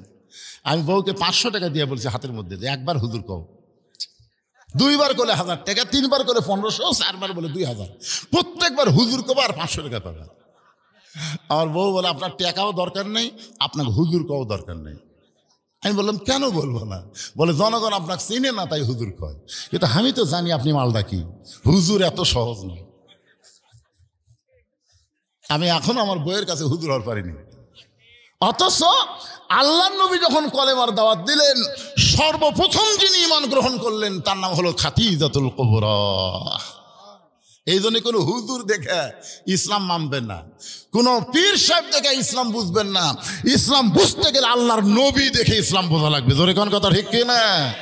এই কারণে আল্লাহ কোরআনে বলেছেন, লাকাদ কানা লাকুম ফি রাসূলিল্লাহি উসওয়াতুন হাসানাহ। সফলতা যদি অর্জন করতে চাও, দুনিয়ার সমস্ত পাঁচশা নেতাকে বাদ দিয়া রাসূলকে তোমাদের আদর্শের নেতা হিসাবে গ্রহণ করে নাও। আমার নেতা তোমার নেতা হলো না, ঠিক মতো হলো না। এটা সবাই বলবেন, ভাই এটা তো একটা মেম্বার মার্কা স্লোগান হলো রে। আপনারা কি মনে করতেছেন 54 বছর আমাকে দেখার শেষ? আগামীতেই বাংলার জমিন আমরা দেখবো আল্লাহর কোরআনের বাংলাদেশ। জোরে কোন কথা ঠিক কিনা? তাহলে স্লোগানটা কি? আমার আগে যে বক্তাগুলো ওয়াজ করলো, সে বক্তারা কি বললো? হাসরের ময়দানে প্রত্যেক নেতাকে আগে ডাক দেওয়া হবে, অনুসারীকে তারপরে ডাকা হবে। নেতা আর অনুসারী একসাথে কুটি যাবে, জান্নাত যাবে না জাহান্নাম যাবে, ওই জায়গাতে ওটা ফয়সালা হবে। জোরে কোন কথা ঠিক কিনা? তো কোন নেতাকে ধরবেন? যে নেতা জাহান্নামে যাবে তার পাশে ঘুরবেন? তো তাহলে স্লোগানে ম্যানাকে দিচ্ছেন কেন? এই যে ভাই কছে স্লোগানে গাও গরম হবে, হবে না? হচ্ছে না গাও গরম? হ্যাঁ ঠিক আছে, হাত মারবেন। আমার নেতা তোমার নেতা, বিশ্ব নবীর চরিত্র ফুলের মতো না, ফুলের চাইতেও পবিত্র। বিশ্ব নবীর চরিত্র, ওয়া ইন্নাকা লাআলা খুলুকিন আযীম। আল্লাহ 99টা নামের মধ্যে একটা নাম হলো আজিম। এই আজিম নামটা নবীর চরিত্রের সাথে আল্লাহ যোগ করে বুঝাইলেন, আমার নবীর চরিত্র অতি মহামন্বিত, আসমান জমিনের চাইতেও অনেক বড়। জোরে কোন সুবহানাল্লাহ। সেই নবী ছাড়া অন্য কাউকে মানা যাবে?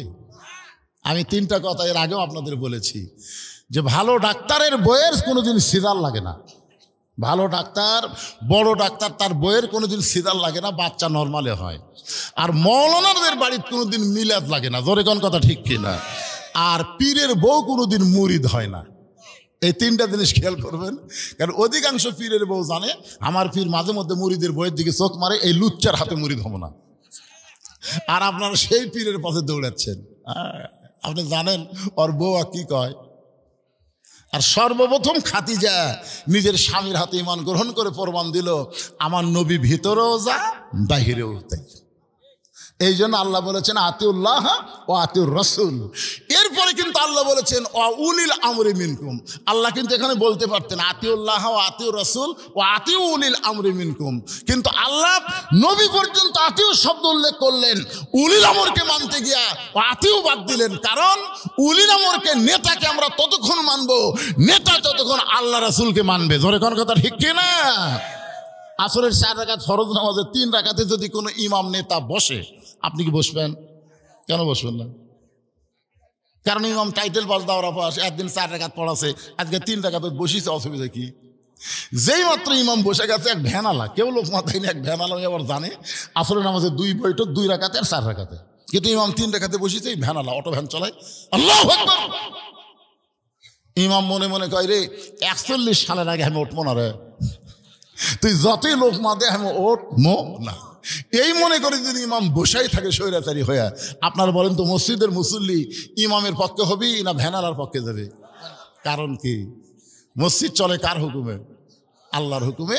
এই জন্য মসজিদের নেতা ভালো হওয়ার সম্ভাবনা 100 ভাগ, আর সমাজ চলে মানুষের আইন দিয়ে, যার কারণে সমাজের নেতা ভালো হওয়ার সম্ভাবনা খুবই কম। জোরে কোন ঠিক কিনা? একটু মনোযোগ দিয়ে শুনবেন। আল্লাহর কোরআন দিয়ে যখন আমাদের বাংলাদেশ চলবে, নেতারা কেমন হবে সামান্য একটা দৃষ্টান্ত দিয়ে আবার আমি ইমান, টিকিট, ইসলাম, গাড়ি আর মুসলমান যাত্রীতে ফিরে আসতেছি। একটু শোনেন নেতা কেমন হবে।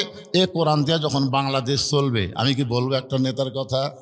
বাংলাদেশের মতন 96টা দেশের খলিফা নাম হলো হযরত ওমর, খুতবা দিচ্ছেন মসজিদের মেম্বরে, জুমার দিনে খুতবা দিচ্ছেন। মাঝখান থেকে এক মুসল্লি দাঁড়িয়ে বলতেছে, আমির আল মুমিনিন, আপনার খুতবা আমরা শুনবো না।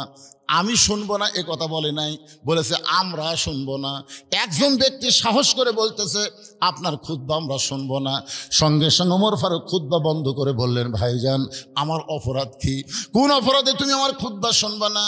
সাহাবী বলতেছে, আমির আল মুমিনিন, আমাদেরকে খাটো পাঞ্জাবি দিয়া আপনি লম্বা জুব্বা পরে খুতবা দিচ্ছেন। আমাদেরকে খাটো পাঞ্জাবি দিবেন আর আপনি লম্বা জুব্বা পরে খুতবা দিবেন। যতক্ষণ পর্যন্ত আপনার লম্বা জুব্বার কাহিনী না বলবেন, ততক্ষণ আপনার খুতবা আমরা শুনবো না। সঙ্গে সঙ্গে ওমরের চোখ দিয়ে দর দর করে পানি পড়তেছে, আর মুখটা মুচকি মুচকি হাসতেছে। চোখ দিয়ে পানি পড়ে, মুখটা হাসার কারণ হলো আল্লাহ নেতাকে যতদিন মানুষ লোকমা দিবে, ততদিন খারাপ মানুষ নেতা হতে পারবে না। জোরে গান ঠিক না? উমরের চোখ দিয়ে দর দর করে পানি পড়তেছে, মুখটা মুচকি মুচকি হাসতেছে। উমর ফারুক তাকায় দেখে হাজার হাজার সাহাবীর মধ্যে একটা সাহাবী উমর ফারুকের পক্ষে কথা বলতেছে না। এমন সময় আব্দুল্লাহ ইবনে ওমর বাবার পাশে দাঁড়ায় বলে, রে নবীর সাহাবীরা, আমার বাবার লম্বা জুব্বা দেখে তোমরা লোকমা দিয়ে খুতবা বন্ধ করে দিলা। তোমরা তাকায় দেখো, তোমাদের পরনে খাটো পাঞ্জাবি হলেও নতুন কাপড় পরে নামাজ পড়তে আইছো, কিন্তু আমার পরে নতুন কোনো কাপড় নাই, আমার পরে নতুন কোনো কাপড় নাই। ওসমান গনি বলে, আব্দুল্লাহ আজকে জুমার দিনে নতুন কাপড় না পরে তুমি পুরাতন কাপড় কেন পরলে? আব্দুল্লাহ বলতেছে, আমি যদি নতুন কাপড় পরতাম তাহলে আমার বাবার গায়ের জুব্বা লম্বা হতো না। আব্দুল্লাহ বলে, রে নবীর সাহাবীরা, যেদিন থেকে আমার বাবা মদিনার খলিফা হয়েছে সেদিন থেকে তোমরা আরামে ঘুম পাড়তেছো, অথচ আমার বাবার চোখে ঘুম নাই। সোনাল্লাহ না খান। কোরআন দিয়ে যখন বাংলাদেশ চলবে, তখন সাধারণ মানুষ ঘুম পাড়বে, নেতার চোখে ঘুম থাকবে না। জোরে কোন কথা ঠিক কি না? কারণ নেতার জবাবদিহি দুর্নীতি দমন ব্যুরোর কাছে করবে না, নেতার জবাব হবে আমার আল্লাহর কাছে। জোরে কোন কথা ঠিক কি না? একদিন গভীর রাত্রে ওমর ফারুক যখন বের হচ্ছে, বউ বলতেছে, আজকে আপনাকে নিয়ে আমি ঘুম পাড়বো, বারান কোথায়? বলে, তুমি জানো না বিবি, ফোরাতের কুলে একটা কুত্তা যদি না খেয়ে মরে, হাসরের ময়দানে আল্লাহ ওমরকে ছাড়বে না। এতদিন স্বামী ছিলাম, আমি তোমাকে যথেষ্ট সময় দিয়েছি, এখন মদিনার খলিফা হয়েছি, আর সময় দেওয়া যাবে না। প্রজাগুলো, মানুষগুলো কিভাবে আছে, নিজের চোখে আমাকে দেখা লাগবে। জোরে কোন সুবহানাল্লাহ। নিজের চোখে দেখতে গিয়ে দেখে মরুভূমির মধ্যে একটা তাঁবু টাঙ্গানো, তাঁবুর মধ্যে কি যেন হচ্ছে। ওমর ফারুক তাঁবুর নিকটে গিয়ে শুনতে পাইলেন দুইটা বাচ্চা মা মা বলে কাঁদতেছে, আর মা বলতেছে, গোস্ত সিদ্ধ হলেই তোমাদেরকে খাবার দিব। বাবা একটু ধৈর্য ধরো, গোস্ত সিদ্ধ হলেই তোমাদেরকে খাবার দিব। ওমর ফারুক চিন্তায় পড়ে গেলেন, দুম্বার গোস্ত হলে 8 ঘন্টা লাগবে, উটের গোস্ত হলে বড় জোর 1 ঘন্টা লাগবে। এত গভীর রাত হয়ে গেল, এখন পর্যন্ত গোস্ত সিদ্ধ হয় না। এবার লোকমা দিয়ে বলতেছে, মা তোমার কলিজার মধ্যে কি দয়া নাই? তোমার দুইটা বাচ্চা ক্ষুধার জ্বালায় কান্দে, আর এখন পর্যন্ত তোমার গোস্ত সিদ্ধ হয় না, তুমি কেমন মা? মেয়েটা বলে, পথিক আমার বাড়ি হলেই আমিন দেশে, আমি শুনতে পাইলাম মদিনার খলিফা ওমর অত্যন্ত ভালো মানুষ। খলিফা ওমর ভালো মানুষ জেনে আমার 2টা এতিম বাচ্চাকে এনে মদিনাতে আসলাম। বিকেলবেলায় ওমরের দরবারে গিয়ে দেখি এত মানুষের ভিড়, এত মানুষের ভিড় ঠেলে একটা মহিলা আমার এতিমকে নিয়ে যাবার পারি নাই। আমি রাত্রেবেলা মদিনায় তাঁবু টাঙ্গাইছি, আগামীকাল আমার 2টা এতিমকে নিয়ে ওমরের দরবারে যাব। কিন্তু আমার 2টা এতিম এত কান্না কাঁদতেছে ক্ষুধার জ্বালাই, আমি মা হয়ে এদেরকে সান্ত্বনা কেমনে দিব? ও পথিক, আমি পাতিলে পাথর আর পানি দিয়ে নিচে আগুন জ্বালতে বলতেছি, বাবা গোস্ত সিদ্ধ হলি তোমাদের খাবার দিব, কিন্তু আমার দুইটা বাচ্চার এত খিদা লাগছে, আমার গোস্ত সিদ্ধ হবে না, মনে হয় আজকে রাত আমার সন্তান আর বাঁচবে না। সঙ্গে সঙ্গে উমর বলে, মা আসল জায়গায় বিচার দিও না মা, আসল জায়গায় উমরের বিরুদ্ধে বিচার দিও না মা, আসল জায়গা মানে আল্লাহর কাছে বিচার দিও না মা, তুমি একটু ধৈর্য ধরো মা, তুমি একটু ধৈর্য ধরো। এক দৌড়ে বাইতুল মালের দরজায় ডাক দিল, আসলাম রে দরজা খুলে দে, আসলাম দরজা খুলে দে, সবচাইতে বড় খাবার বস্তা আমার মাথায় উঠে দে। আসলাম বলে, আমির আল মুমিনিন, আমি হলাম চাকর, আপনি হলেন খলিফা, কোথায় খাবার নিয়ে যাওয়া লাগবে হুকুম দেন, আমি মাথায় করে জায়গা পর্যন্ত পৌঁছে দিব। ওমর কান্দে, আসলাম রে একজনের পাপের বোঝা আর একজন মাথায় নিবার পারে না, দিয়ে আমার মাথায় উঠে দে। আসলাম অলিল আমরি মিনকুমকে মানতে গিয়ে উমর ফারুকের মাথায় যখন বস্তা তুলে দেয়, উমর ফারুক এত জোরে দৌড় মারছে, পিছন দিক থেকে আসলাম বলে, আমির আটার বস্তা মাথায় নিয়ে দৌড়াতে আপনি পড়ে কষ্ট পাবেন। উমর বলে, আসলাম রে দোয়া কর, নির্দিষ্ট সময় যদি জায়গা মতো যাবার না পারি তাহলে জাহান্নামের আগুনকে আল্লাহ উমর পুড়ে ফেলবে, জাহান্নামের আগুন দিয়ে আল্লাহ উমরকে পুড়বে। এক দৌড়ে তাবুর পাশে গিয়ে বললেন, মা ও মার দেরি করো না মা, রুটি হালুয়া তৈরি করো, রুটি হালুয়া তৈরি করে ওমর ফারুকের হাতে যখন মহিলাটা দেয়, ওমর ফারুক দুইটা এতিম বাচ্চাকে দুই উড়াতে উপরে নিয়ে, আর আইতাল্লাযী ইউকাযযিবু বিদ্দীন ফাযালিকাল্লাযী ইয়াদুল ইয়াতীম ওয়ালা ইয়াহুদ্দু আলা তাআমিল মিসকিন। রুটি হালুয়া ছেড়ে দুইটা বাচ্চার মুখে দেয়, বাচ্চা দুইটা ফেল ফেল করে উমরের দিকে তাকায় দেখি দুই চোখ দিয়ে দর দর করে পানি পড়তেছে, দুই বাচ্চা রুটি খায় আর চোখের পানি হাত দিয়ে মুছে দেয়। আমরা বাবা হারাইছি গো, বাবার দরদ আমরা পাইনি, তুমি কে গো বাবা? এই গভীর রাত্রে ক্ষুধার্তের মুখে অন্ন দিয়ে তুমি কাঁদতেছ, তোমার পরিচয় কি, তুমি কে? এই গভীর রাত্রে আমাদের খাওয়ায় আর তুমি কাঁদো। উমর বলতেছে, আল্লাহ এই অধমকে জাহান্নামের আগুন থেকে বাঁচাও, এই অধমকে জাহান্নামের আগুনে তুমি পুড়ায়ও না। মা ভিতর থেকে বলে, পথিক জীবনে ভালো মানুষের গল্প শুনেছি, কিন্তু মানুষ এমন ভালো হয় নিজের চোখে দেখি নাই, আজকে তোমাকে দেখে বুঝতেছি উমর যদি মদিনার খলিফা না হইয়া আল্লাহ তোমাকে যদি মদিনার খলিফা বানাইতো, এই মদিনা আল্লাহর জান্নাত হয়ে যেত। আব্দুল্লাহ বলতেছে, নবীর সাহাবীরা রে, তোমরা সবাই যখন ঘুমাও তখন আমার বাবা চুপি চুপি আমার দরজায় আব্দুল্লাহ বলে ডাকতেছে। আমি দরজা খুলে তাকায় দেখি বাবার হাতে একটা পাঞ্জাবি। আমি খুশি হয়ে বললাম, বাবা বাইতুল মাল থেকে আমার একটা পাঞ্জাবি দিচ্ছে, আপনি আর একটা দিবার আইছেন? আসলে নেতার বেটা হওয়ার মধ্যে লাভ আছে। বাইতুল মাল থেকে আমার একটা পাঞ্জাবি দিছে বাদান, আবার গভীর রাত্রে আপনি আর একটা দিবে রাইছেন। সঙ্গে সঙ্গে ওমর ফারুক আল্লাহর কোরআন থেকে তেলাওয়াত করলেন, বেটাকে বুঝানোর জন্যে কোরআন তেলাওয়াত করলেন। ইন্নাল্লাহা ইয়ামুরুকুম আন তুআদ্দুল আমানাতি ইলা আহলিহা ওয়া ইযা হাকামতুম বাইনান নাস আন তাহকুমু বিল আদল। জোরে বলেন সুবহানাল্লাহ। বেটাকে বুঝানোর জন্য কোরআনের আয়াত তেলাওয়াত করলেন। আব্দুল্লাহ তুই কি মনে করছিস তোকে আর একটা পাঞ্জাবি দিয়ে বেড়াইছি? তো বলে, বাবা গভীর রাত্রে তাহলে পাঞ্জাবি নিয়ে দাঁড়ায় আছেন বলে এইটা আমার হকত পড়ছে। গাঁওর দিকে এত খাটো হাঁটুই ঢাকে না। এখন তুই বল, আগামীকাল জুম্মার দিনে খুতবা দেবো এই খাটো পাঞ্জাবি গাঁও দিয়া? আব্দুল্লাহ বলে, বাবা তাহলে আমি কি করব? বলে, তোর পাঞ্জাবিটা আমাকে দান করে দে, তোরটা দান করলে তো দুটা মিলে লম্বা হয়। আব্দুল্লাহ বলে, গভীর রাতে আমার বাবাকে আমার পাঞ্জাবি দান করে দিলাম। আমার বাবা তার পাঞ্জাবি আমার পাঞ্জাবি একত্র করে লম্বা জুব্বা বানায় খুতবা দেয়। এখন বলো খুতবা শোনা যায় কি না যায়?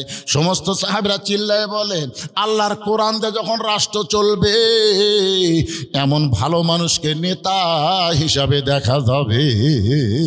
লিল্লাহে তাকবীর। এখন ভালো নেতা দেখার জন্যে আল্লাহর কোরআনের দরকার আছে না নাই? ভালো আমল করার জন্যে আল্লাহর কোরআনের দরকার আছে না নাই? বাংলাদেশের মতন ৯৬টা দেশের খলিফা হযরত ওমর কেন কাঁদতেছে? কেন আটার বস্তা মাথায় নিয়ে দৌড়াই? কেন দৌড়াই? একটাই মাত্র কারণ আত্তাকুল্লাহ হাক্কা তুকাতিহি, আল্লাহর ভয় করতে হবে নিয়ম মতো। জোরে কোন কথা ঠিক কিনা? তুমি প্রেসিডেন্ট হইছো, তুমি প্রধানমন্ত্রী হইছো, তুমি এমন কি হইছো? তুমি কি হইছো? আল্লাহ ধরে না, ধরে না, ধরলে কিন্তু আল্লাহ ছাড়ে না। জোরে কোন কথা ঠিক কিনা? মাজাত বল নাই, দুইজন ধরে টেজের উপর তুলে দেয়, ওই ভাঙ্গা মাজালে মাইক পায়, কয় খেলা হবে, খেলা হবে, পলাবো না, পলাবো না। যদি পলাই ফখরুলের বাড়ির যাবো। কে রে একটা উয়াতি কুটিরা কোথায়? এত বড় অহংকারী কথা। 41 সালে আগে আমাদের নামাইকে 2400 পড়ানোকে বিশ্বাস করতে হবে। তুইজ্জু মান তাশা তুযিল্লু মান তাশা বিয়াদিকাল খায়র ইন্নাকা আলা কুল্লি শাইইন কাদির। জোরে কোন ঠিক কি না? বিশ্বাস করতে হয় ভাইজান। কিসের অহংকার করেন? কি জন্য ঘোরাঘুরি করেন? সিনা টান করে ঘুরতেছে কি ভাব? যে কোনো সময় সমনধারী হবি। জোরে কোন কথা ঠিক কি না? যারা বাইরে ঘুরতেছেন ভিতরে আসেন, বসেন। আর একবার আয়াতটা তেলাওয়াত করে আপনাকে সূত্রটা আর একবার শোনায় আবার আলোচনা ফিরে আসতেছি। বিরক্ত হচ্ছেন আপনারা? হ্যাঁ, আল্লাযী এই দেখছেন বিরক্ত কাক হয়ে যায়, দুটো লাভ ধরতেছে। দেখছেন কিসের জরুরত রে? শোনেন, এটা আমি কিন্তু আল্লাযী কেবল কইছি, কই থামলাম কি জন্য? কোন বক্তা যখন কোরআন তেলাওয়াত করে, ওয়াইজা কুরিয়াল কোরআনু ফাসতামিউ লাহু ওয়া আনসিতু লাআল্লাকুম তুরহামুন, কোরআন যখন তেলাওয়াত করে, কোরআন যখন পড়ে, তখন কেউ যদি উঠে এই কোরআনকে অসম্মান করার কারণে 1 মাসের মধ্যে এই 2 শালা ন্যাংরা হবে। 1 মাসের মধ্যে লেখালেন ন্যাংরা হবি, লেখালেন কাগজ কলম লেখালেন। কয়েকদিন আগে আমি এটা মহাদেবপুর ছাত্রাবাস করতেছিলাম। ছাত্রাবাস করতেছি, ইতিমধ্যে একটা ভুটভুটি মার্কা মোটরসাইকেল স্টার্ট করতেছে। আমি বললাম কে রে? কোরআন তেলাওয়াত করতে এসে মোটরসাইকেল কে স্টার্ট দিল? এত বড় বাপের শক্তিকার। ওরা চলে গেল। বিশ্বাস করে ওয়াজ শেষ করে মহাদেবপুরের কাছে এসে শুনি এই 2 শালাই মরছে, 2 জনই মরছে। এই কোরআন নাকি রে? সত্যি কথা আবার বলবো না কেন? ভুটভুটির সাথে বাজার 2টাই মরছে। মুসলমানের বাচ্চা, তোমার হুঁশ যদি না হয় যে আল্লাহ যদি টান মারতে তোমরা 2 জন উঠলে, তার মানে এলে হুঁশ নাই, রোয়াজ আর চলবি না। এখন ডাইরেক্টে মার হবি। তোর কোন কথা ঠিক কিনা? অ্যাঙ্গেলের দিন শেষ, ডাইরেক্টের বাংলাদেশ। আবার কি রে? আয়াতটা পড়ে সূত্র জমো, তারপরে আবার টান দেওয়া শুরু করবো হযরত আলী ফাতেমার কাছে। মনে আছে না? ভুলে গেছে? হ্যাঁ, আল্লাযী খালাকাল মাউতা ওয়াল হায়াতা লিয়াবলুয়াকুম আইয়ুকুম আহসানু আমালান ওয়া হুয়াল আজিজুল গফুর। ঘরের মধ্যে আমাকে বলতেছে, হুজুর 10 জন 12 জন লোক বসে আছে, আজকে শীতের দিনে হুজুর লোক হবি না। আমার এমন মন ভাঙ্গে গেল ভাই। আমি মুরব্বি যা বলতেছেন চলেন যাই। আমি চিন্তা করি কি হলো রে, কিন্তু এখন দেখা মন একটু আনন্দ লাগতেছে। যাক আলহামদুলিল্লাহ। এখন এতদিন পরে আপনাদের এলাকাতে আসলাম, আসে যদি দেখি ভাঙ্গা ভুঙ্গা কোরআনের আয়াত তানমালি 2 জন লাভ দেওয়া ওঠে, মন আরো খারাপ হয়। ইনি আবার ধরে আছে মসজিদের উন্নয়ন করবি। আমি তো মুসল্লি কালেকশন করতে আমার মাথা গরম হয়ে গেল। এখন মসজিদের কালেকশন করবার গেলে যদি লেজ খাড়া করা মারেন দৌড়। আপনার বলুন, আমাকে তো লেজ নাই, আছে। কোরআনের আয়াত শুনে, দানের কথা শুনে যারা লাভ দেওয়া ওঠে, এরকে পুরে এলা বান্দরের চরিত্র। এখন কার চরিত্র? হয় আপনি দিবেন না, চুপ করে বসে থাকবেন। আপনি দিবেন না, বসে থাকবেন। আল্লাহর ঘরের জন্য বক্তা যখন চাচ্ছে, আপনি না দিলেন, বসে থাকেন। কিন্তু যারা দিচ্ছে তাদেরকে আপনি উৎসাহ দেন, মারহাবা দেন। উৎসাহ দেওয়ার কথা আছে না নাই? তো তাহলে আপনি লাভ দেওয়া ওঠেন কেন? এই তো চিন্তাত পড়ে গেলাম, কি কর্ম রে? ও আদি সাটামো না মসজিদের কালেকশন কর্ম না মুসল্লি কালেকশন কর্ম? চিন্তার মধ্যে পড়েই তো ওয়াজটা এরকম হয়ে যাচ্ছেন। কি করবেন? মসজিদে ছাদ মারছে, চারিদিকে দেওয়াল নেই, প্রধান অতিথি দিবার ছিল, তার যা কষ্টের হিস্ট্রি শুনলাম। উনি এখন কতদূর পর্যন্ত দিবার পারবে আল্লাহ ভালো জানে। যাই হোক,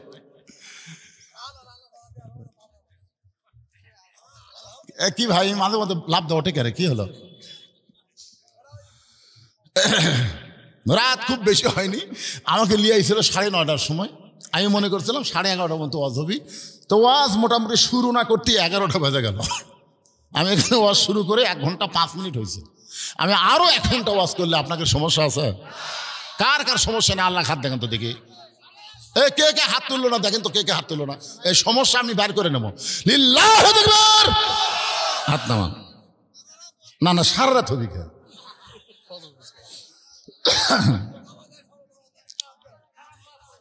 হ্যাঁ, তা আপনারা কি মনে করছেন আমি সেই বক্তা? পাগলা, গতকাল করছি 3টা ওয়াজ, আজকে একটা করে আবার এটি যাচ্ছি, আগামীকাল আবার 3টা আছে। তা আপনারা কি মনে করছেন যে এটা আমি পাগলা, বছর অন্তরে 1 দাওয়াত পাচ্ছি, ইচ্ছা মতো সারা রাত কম, সেই বক্তা আমি? তবে যে ওয়াজটা ধরছি এইটা কমপ্লিট করা লাগবে, ধরে কোন ঠিক কিনা? হ্যাঁ, আপনাদের মধ্যে এমন কোন আল্লাহর পাগল আছে যে মসজিদের দেওয়াল করার জন্য 10টা বস্তা সিমেন্ট দিবেন? এরকম কোন আল্লাহর পাগল আছেন আপনাদের মধ্যে যে হুজুর আমি আল্লাহর ঘর, দুনিয়ার বাড়ি ঘর করবার যে বহু কিছু আমি করছি, হুজুর আল্লাহর ঘরে আমি 10টা বস্তা সিমেন্ট দেবো হুজুর? ফতুয়া না দান? না না, কি ফতুয়ার কোনো ওয়াজ চলবে না এখন। কি ব্যাপক, আমি আদায় শুরু করতেছি। আমার 20 বছর বয়স, 5 ওয়াক্ত নামাজ পড়া হয়। আমি পর্নোগ্রাফি এলে কি সব লেখছে রে পাগলা, কার মধ্যে কি মারছে রে? ইন্না সালাতা তানহানিল ফাহশাই ওয়াল মুনকার, একমাত্র নামাজই পারে মানুষকে যাবতীয় খারাপি ফাহিশা থেকে বাঁচাই দিতে। জোরে কোন কথা ঠিক কিনা? আর 5 ওয়াক্ত নামাজ পড়া ওই পর্নোগ্রাফি দেখে এটা ইয়ার কি মারতেছেন? আল্লাহর কোরআনকে বিশ্বাস করলে বিশ্বাস করা লাগবে এই ছেলে 5 ওয়াক্ত নামাজ পড়ে না, আর যদি পড়ে তাহলে অন্যায় করতে পারে। কোরআনের মধ্যে কি ভুল আছে নাকি? তাহলে আল্লাহ কেন বললেন নিশ্চয় নামাজই পারে মানুষকে যাবতীয় খারাপি থেকে ফাহিশা থেকে বাঁচাই দিতে? তাহলে আপনি এটা লেখলেন কিভাবে যে 5 ওয়াক্ত নামাজ পড়ে ওয়াকাম করে? কিসের নামাজ হয় না রে? আপনি বোঝেন বা না বোঝেন, আল্লাহ সেজদা দেওয়া মাত্রই আল্লাহ আপনাকে কবুল করে, জানেন আপনি? আপনার মাথা নোয়াইছেন, কান ধরে নিয়ত করছেন, আসামের মতো রুকু করছেন, সেজদাত গেছেন, আপনার কি লাগবে? কোন জায়গা কিন্তু থাকতে পারে, সে কিন্তুর অবস্থা পরে বলতেছি।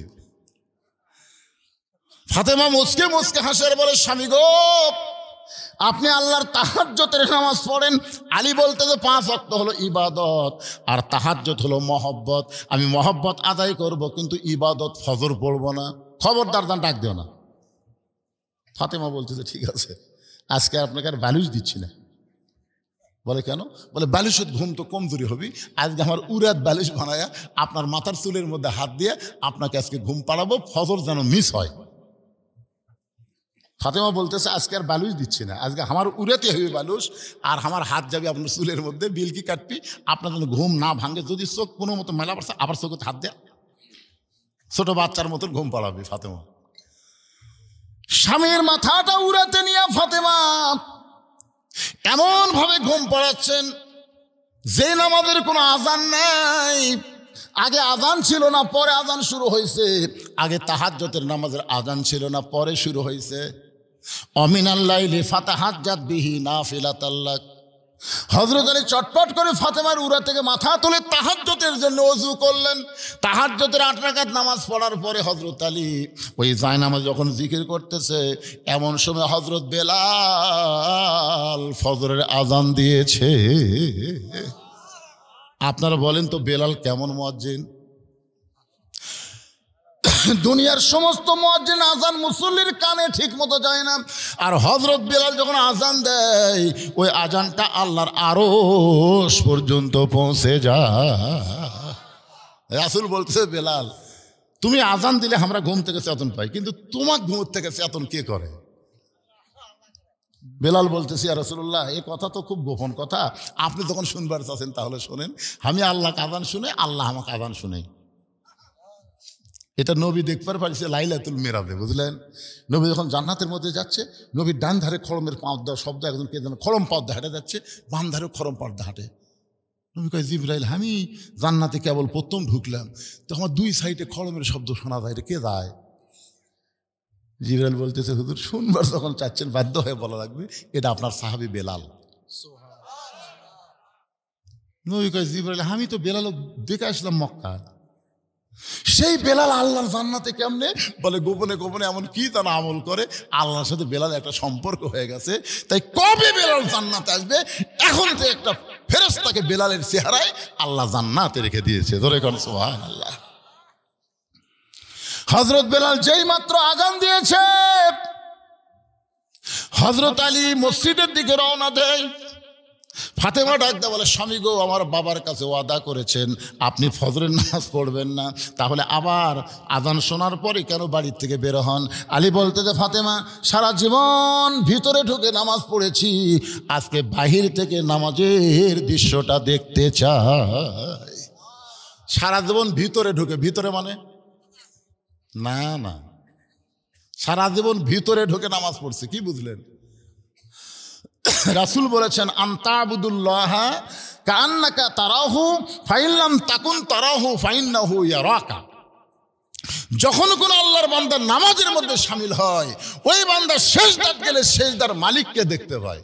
সেজদার মালিক যদি দেখা সম্ভব না হয় আল্লাহ যে তাকে দেখতেছে এই বিশ্বাস নামাজের মাধ্যমেই তার অর্জিত হয়। ধরে কোন সুবহানাল্লাহ। হযরত আলী বলেছেন এতদিন ভিতরে ঢুকে নামাজ পড়েছি, আজকে বাহিরে থেকে নামাজের দৃশ্য দেখবার চাই। হযরত আলী মসজিদের চারিধার ঘুরতেছে আর নামাজীদেরকে দেখতেছে। এমন সময় হযরত আলী দেখে মসজিদের বারান্দায় হযরত আবু যর গিফারি ফজরের 2 রাকাত সুন্নত নামাজের নিয়ত করছে। আলীর ইমান বলতেছে আলী তুই নাই ফজরের 2 রাকাত ফরজ পড়বি না, তাই বলে কি সুন্নত পড়া যাবে না? ইমানের টানে হযরত আলী মসজিদের নববীর বারান্দায় গিয়ে ফজরের 2 রাকাত সুন্নত নামাজ আদায় করেছে।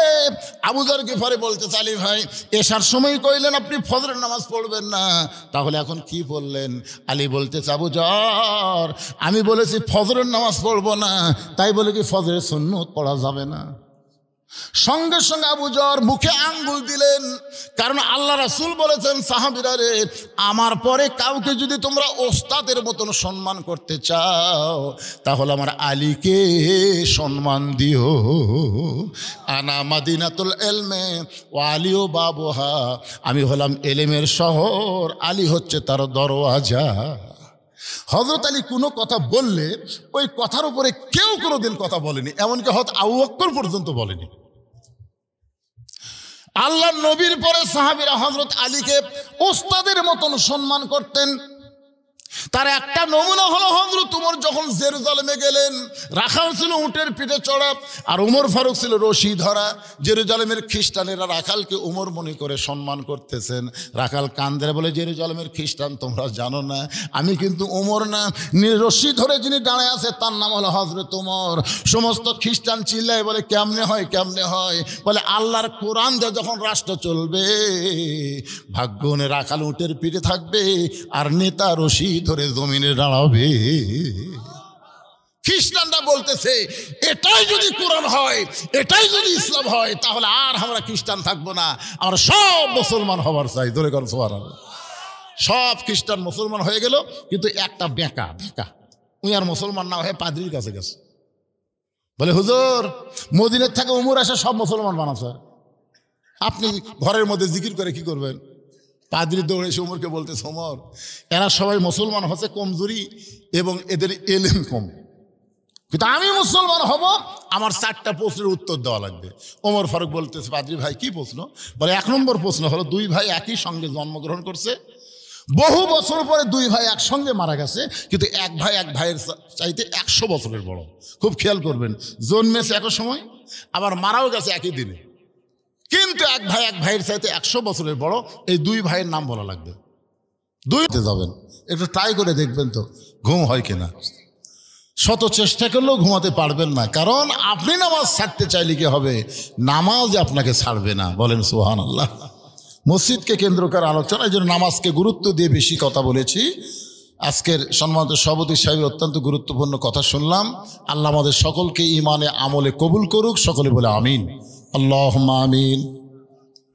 আল্লাহুম্মা আনতাস সালাম আমিনকাস সালাম তাবারাকতা ইয়া যাল জালালি ওয়াল ইকরাম। কঠিন শীতের ভিতরে টপ টপ করে কুয়াশা পড়তেছে, এরপরেও তোমার বান্দা বান্দিরা রাত্রি 12টা পর্যন্ত কোরআন হাদিসের মাহফিল থেকে আখেরি মোনাজাতে রহমতের দরজায় ফকির হয়ে দোকানা হাত তুলেছে।